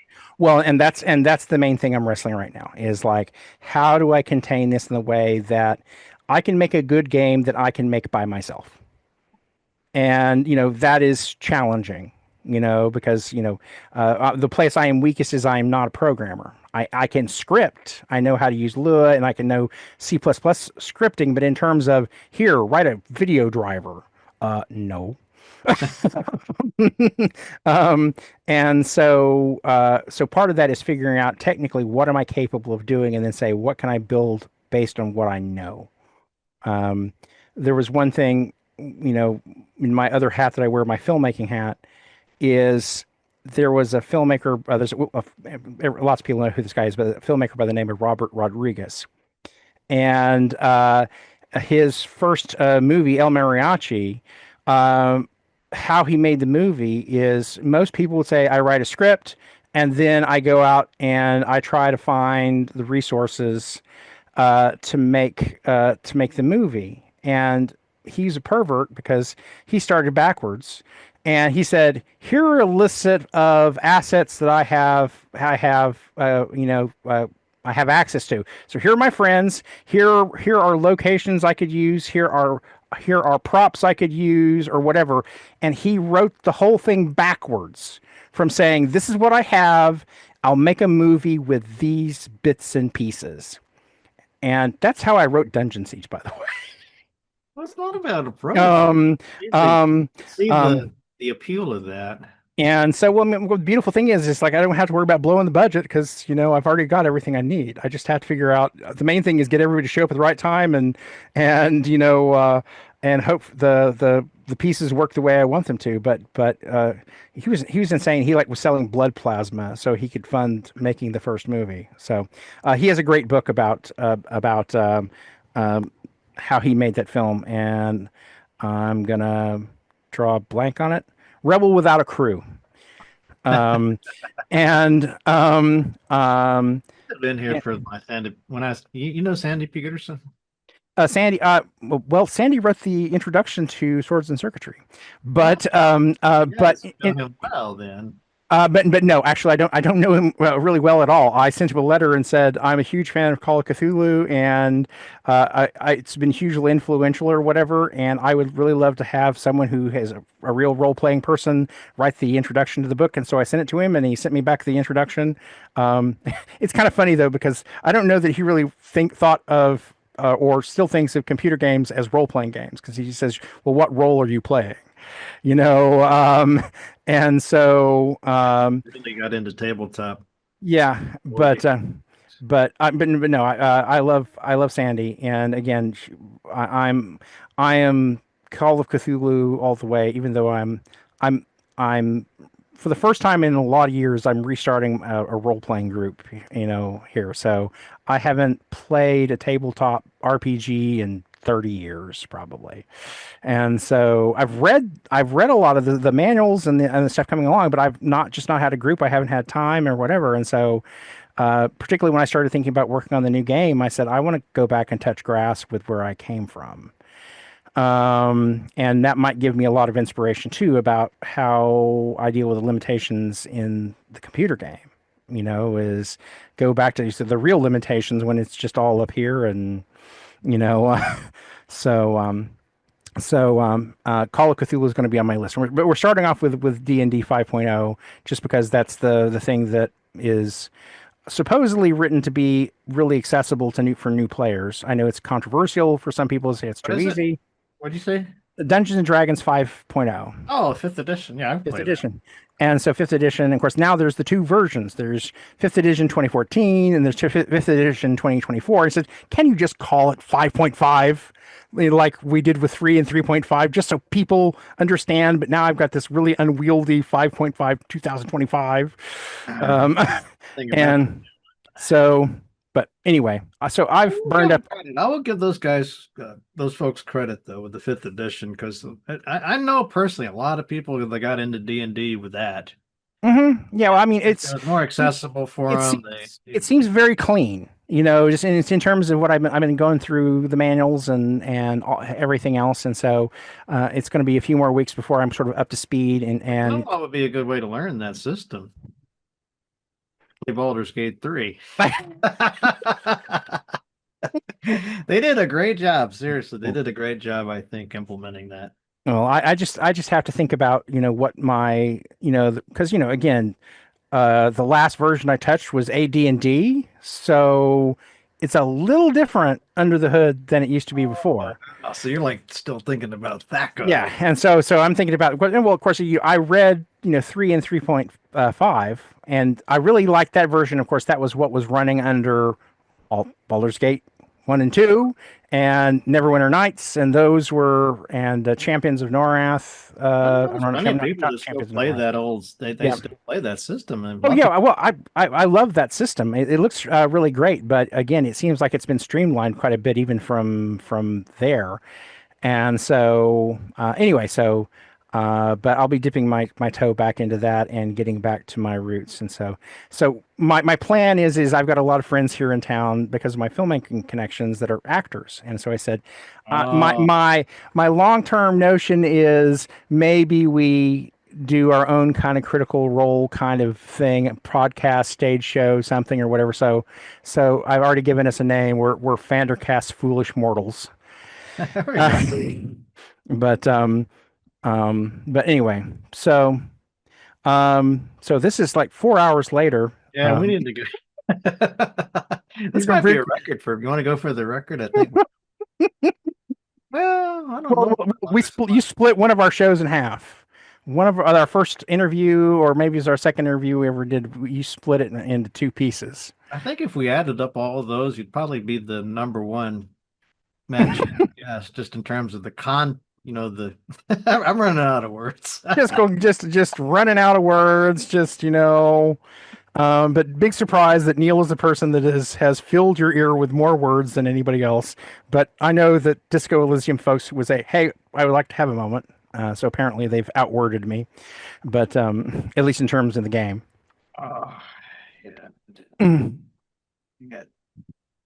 I've yet to cover that.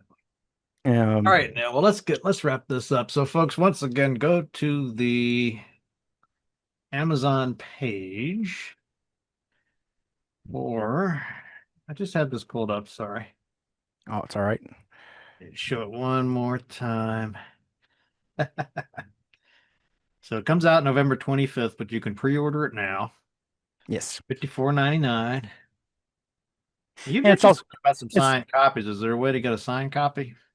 Not through them, but a couple of different ways would obviously be if you buy it and you can ship it to me, and I'll have information on my website about where you can ship it to me, and so as long as you ship it to me and send me return postage, I'll sign it. I can send it on to you.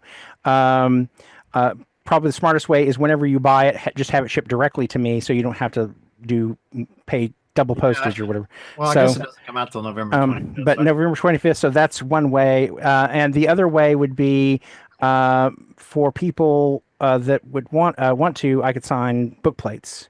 And I'm going to try to create some book plates that I could, whatever, so I can just sign those and mail that to you, and you can paste it into your book whenever you want to do that. So, um, planning on getting at least some signings somewhere near me. We'll have some in Southern California in I'm hoping in December or January. The first thing where I know for certain will be in person, me signing books, is at OvniCon, which is like say my hometown convention that I've been kind of setting up and organizing. So December 6th in Sand Springs, Oklahoma. And if you look for it, you aren't going to find it anywhere other than on my page. Because I haven't set up a website for it yet because I'm still in the process of lining up guests and other things like that. But anyway, so Sand Springs, Oklahoma, it's a suburb of Tulsa. So but that's the first time that I can definitively say I will be that I will definitively be signing books in person. It's like that old magazine, Omni. Well, OVNI. Um, OVNI was my high school science fiction and science club. And so what the word ovni actually comes from is it is the Spanish and the French word for unidentified flying object in space. And so we were actually named by one of our Mexican foreign exchange student. So that's where our name came from. So anyway, so it is OVNI and OVNICon. So and I was the fourth president of OVNI. But anyway, We're in Oklahoma. in Oklahoma, and so like I say, we're Sand Springs is a suburb of Tulsa, Oklahoma, so it's just about 7 minutes outside of Tulsa. Anyway, so 30th anniversary retrospective available November 25th. mhm. Oh, maybe you'll get a huge turnout. And so I'm hoping so. And I'm going to have my good friend Larry Nemechek, who everyone calls him Dr. Trek. He is also the person I've been working on for the past 15 years on a documentary about a convention that went horrifically wrong called the Con of Wrath. And so it's finally in editing, and I'm really happy that's going to be coming out. But he's going to be one of my guests, and we're going to talk about space flight and the history of space science in Oklahoma. Oklahoma actually has had more astronauts than any other state. And one of the Skylab astronauts was from my hometown, so Bill Pogue. And so we're going to have a little panel talking about science and science fiction. Also, he'll probably be talking about some Star Trek, I am sure, at the convention. And going to do a panel about indigenous futurism.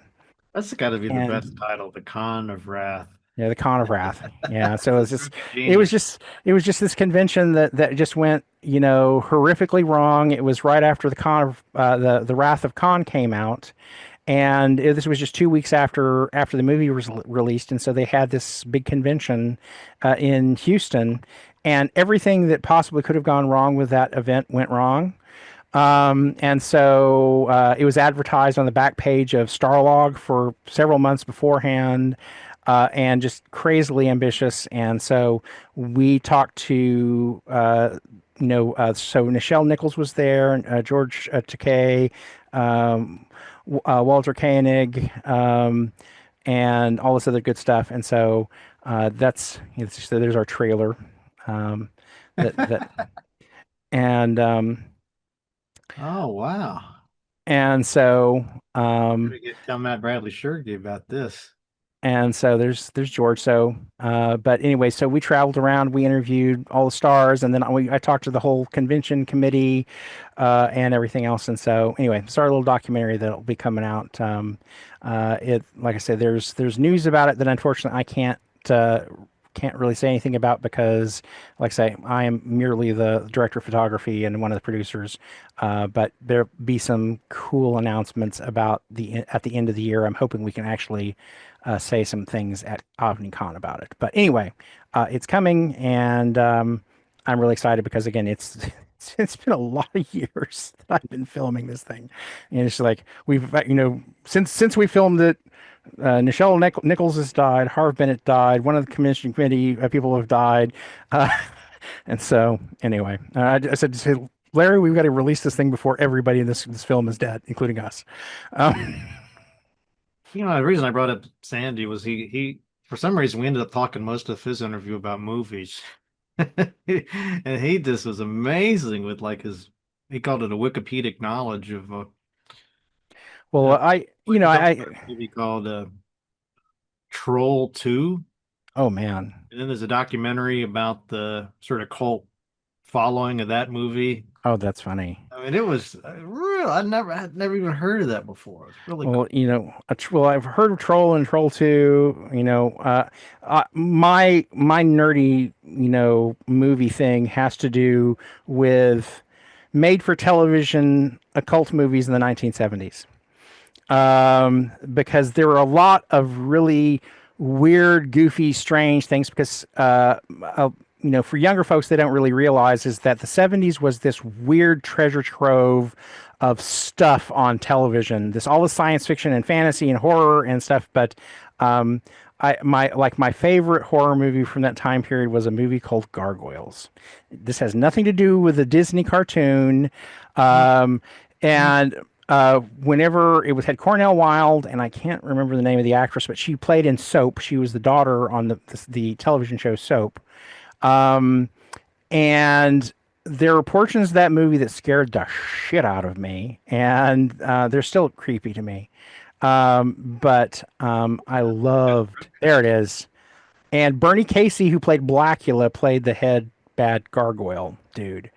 But there were so many wonderful made for television horror movies, and that's my absolute favorite. But there was Satan's Triangle and Crowhaven Farm, and just so much good stuff. I've probably seen a bunch of those because I'm a big fan of Riff Tracks and MS. Oh yeah, I don't know if Riff Tracks has ever done Gargoyles, but if they totally should. If they haven't done it, they absolutely should. Riff Tracks or Mystery Science, one of them. Okay, well let's quit while we're ahead. Yeah. We got exactly 3.5 hours. Awesome. Have a good. Keep me posted on that game. When we get okay. We can definitely market it through this channel if nothing. Okay. Well. It's going to be a long time, but if people want to kind of keep track on it anyway, for the meantime, just go to my blog, nealhallford.com, and I definitely am posting about it, usually at least once a month. It's just stuff I'm working on. There's some stuff. I've got a video up there about a level that I kind of built in it and some other stuff. So anyway, if you want to read about the game, then just nealhallford.com for the immediate future. Anyway, it's going to be a while before I decide to pop for a domain and everything else for whatever. So, holy, you weren't kidding about this movie being scary looking. Yeah, it was that movie, and like I say, there's parts of it that are really cheesy and kind of funny. It's actually one of the first movies that features Scott Carpenter. Because he plays a head of a motorcycle gang. That looks like the devil. No, that was Rick. I think that was Rick Baker's first. The makeup guy, Rick Baker. I think this was one of his first big creations was Gargoyles. Wow. Okay. Yeah, definitely not to be confused with the Disney. Not the Disney animated version of Gargoyles. No, no, no. Totally different. We could talk movies next time. Yes, yes. All But right. well, thanks so much for having me on and letting me chat about anything and everything under the sun. And again, like I say, I think that your audience will enjoy this book, and um, I definitely want to say also big thanks to the Might and Magic and Heroes of Might and Magic fandoms out there, because obviously you guys are the reason this is still around after 30 years.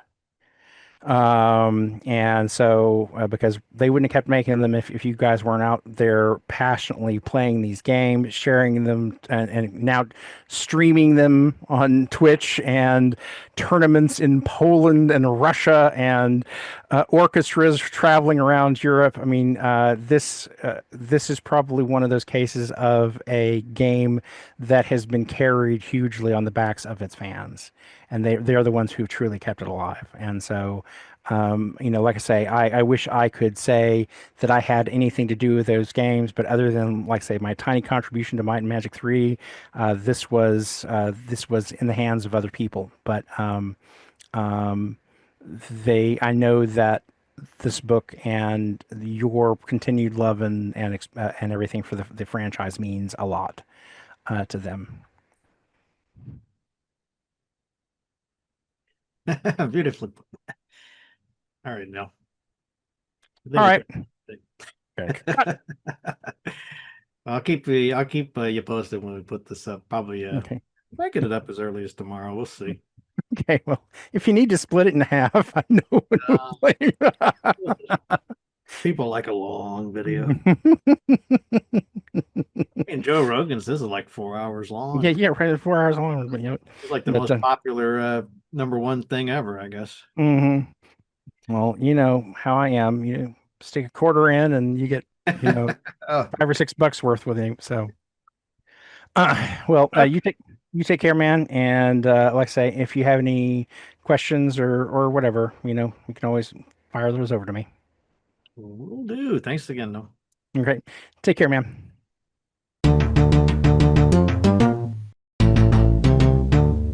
And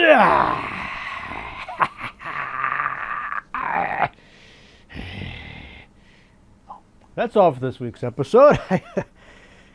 Things got a little weird there. I don't know. Sorry about that. As always, I want to thank you very, very, very much for supporting this show, for keeping Matt Chat on the air all these years. Thank you. I couldn't and wouldn't do this show without you. So if you like this video, if you like these chats, you want more of this kind of stuff, you want to be part of this community, please go to that link in the show notes to that lovely little Patreon link. Take a couple of minutes and become an official Matt Chat Retron. Yeah. Oh, it's so good. You're going to love it. I mean, it's really fantastic. So pop over there, couple bucks, couple of minutes, and you'll be set up, and you're never going to look back.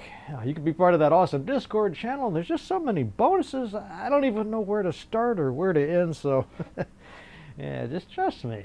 Go to that link. It's all good. All right, let's see. What did I feel like I'm forgetting something. Did I thank you? Thank you very, very much for supporting the show. Yeah. All right. What about that news from the Matt Cave?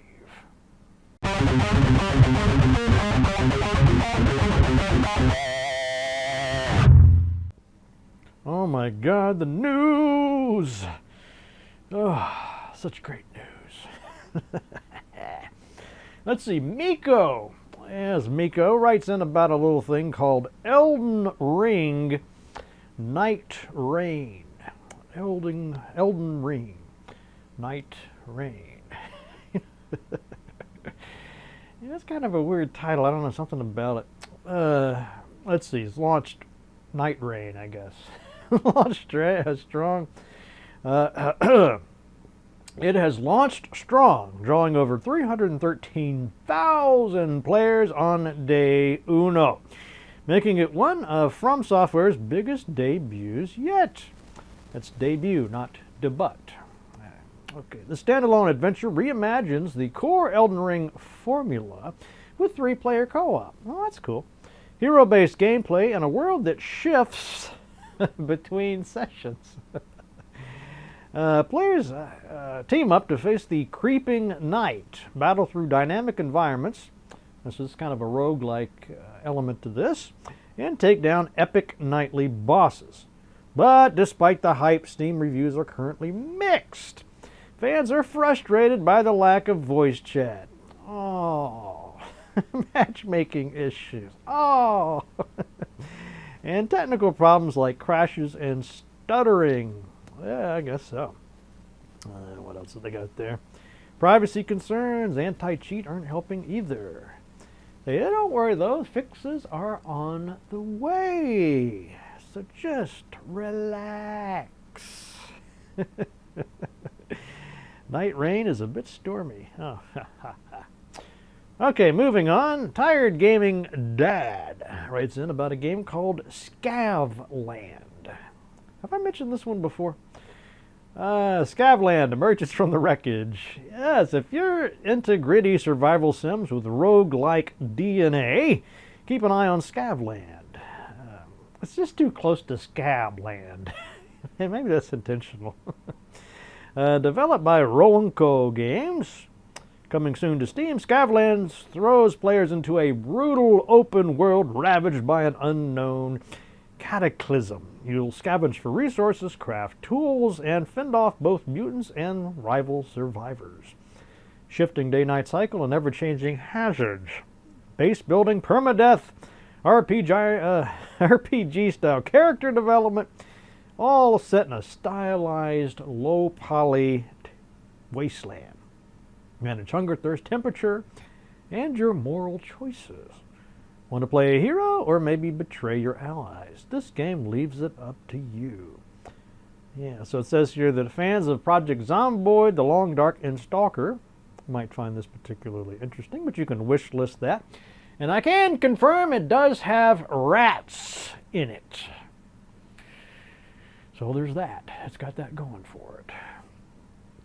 All right, and then lastly, I've got a little piece that I found called Dragon Quest 1 and 2 HD 2D Remake looking stunning in its first hands-on.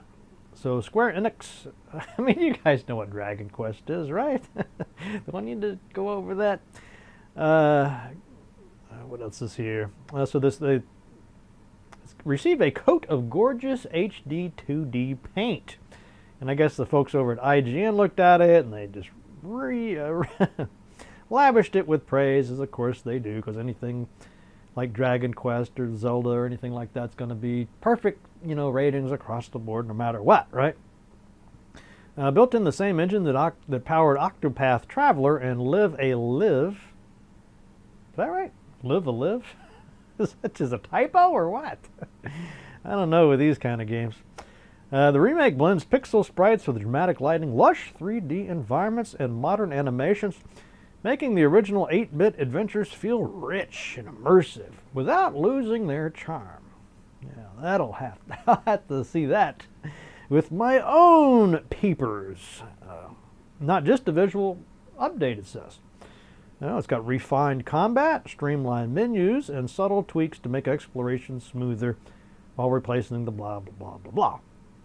If all goes well, this could be the definitive way to experience the roots of one of Japan's most legendary RPG franchises. Out of all of this, the part that really catches my eye is the streamlined menus. It doesn't sound like much, but, from my experiences, something like that can make all the difference, because that's where you spend a lot of your time, right, is in those menus. So that might end up being the thing that makes the difference. I kid you not, that has more than once improved my like of a game. Okay, let's wrap it up then with a quotation. And this one is from Raymond E. Feist, who wrote that Kondor series, which, by the way, that's a really good series. You probably have read it already, but I hit that in my high school years, the I think it's called Magician series. Little, I want to say there's 4 books, so it's a 4-book trilogy. Like Sorcerer's Apprentice, or Magician Apprentice, Sorcerer's Apprentice. That's the thing? What is that? That's like a Fantasia segment.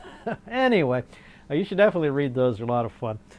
And I seem like I recall that Raymond E. Feist actually was a dungeon master, and these were like the adventures that his little group of friends went on, so then he wrote them up into novels. I always thought that was awesome. Anyway, let's get to the quotation. It goes something like this.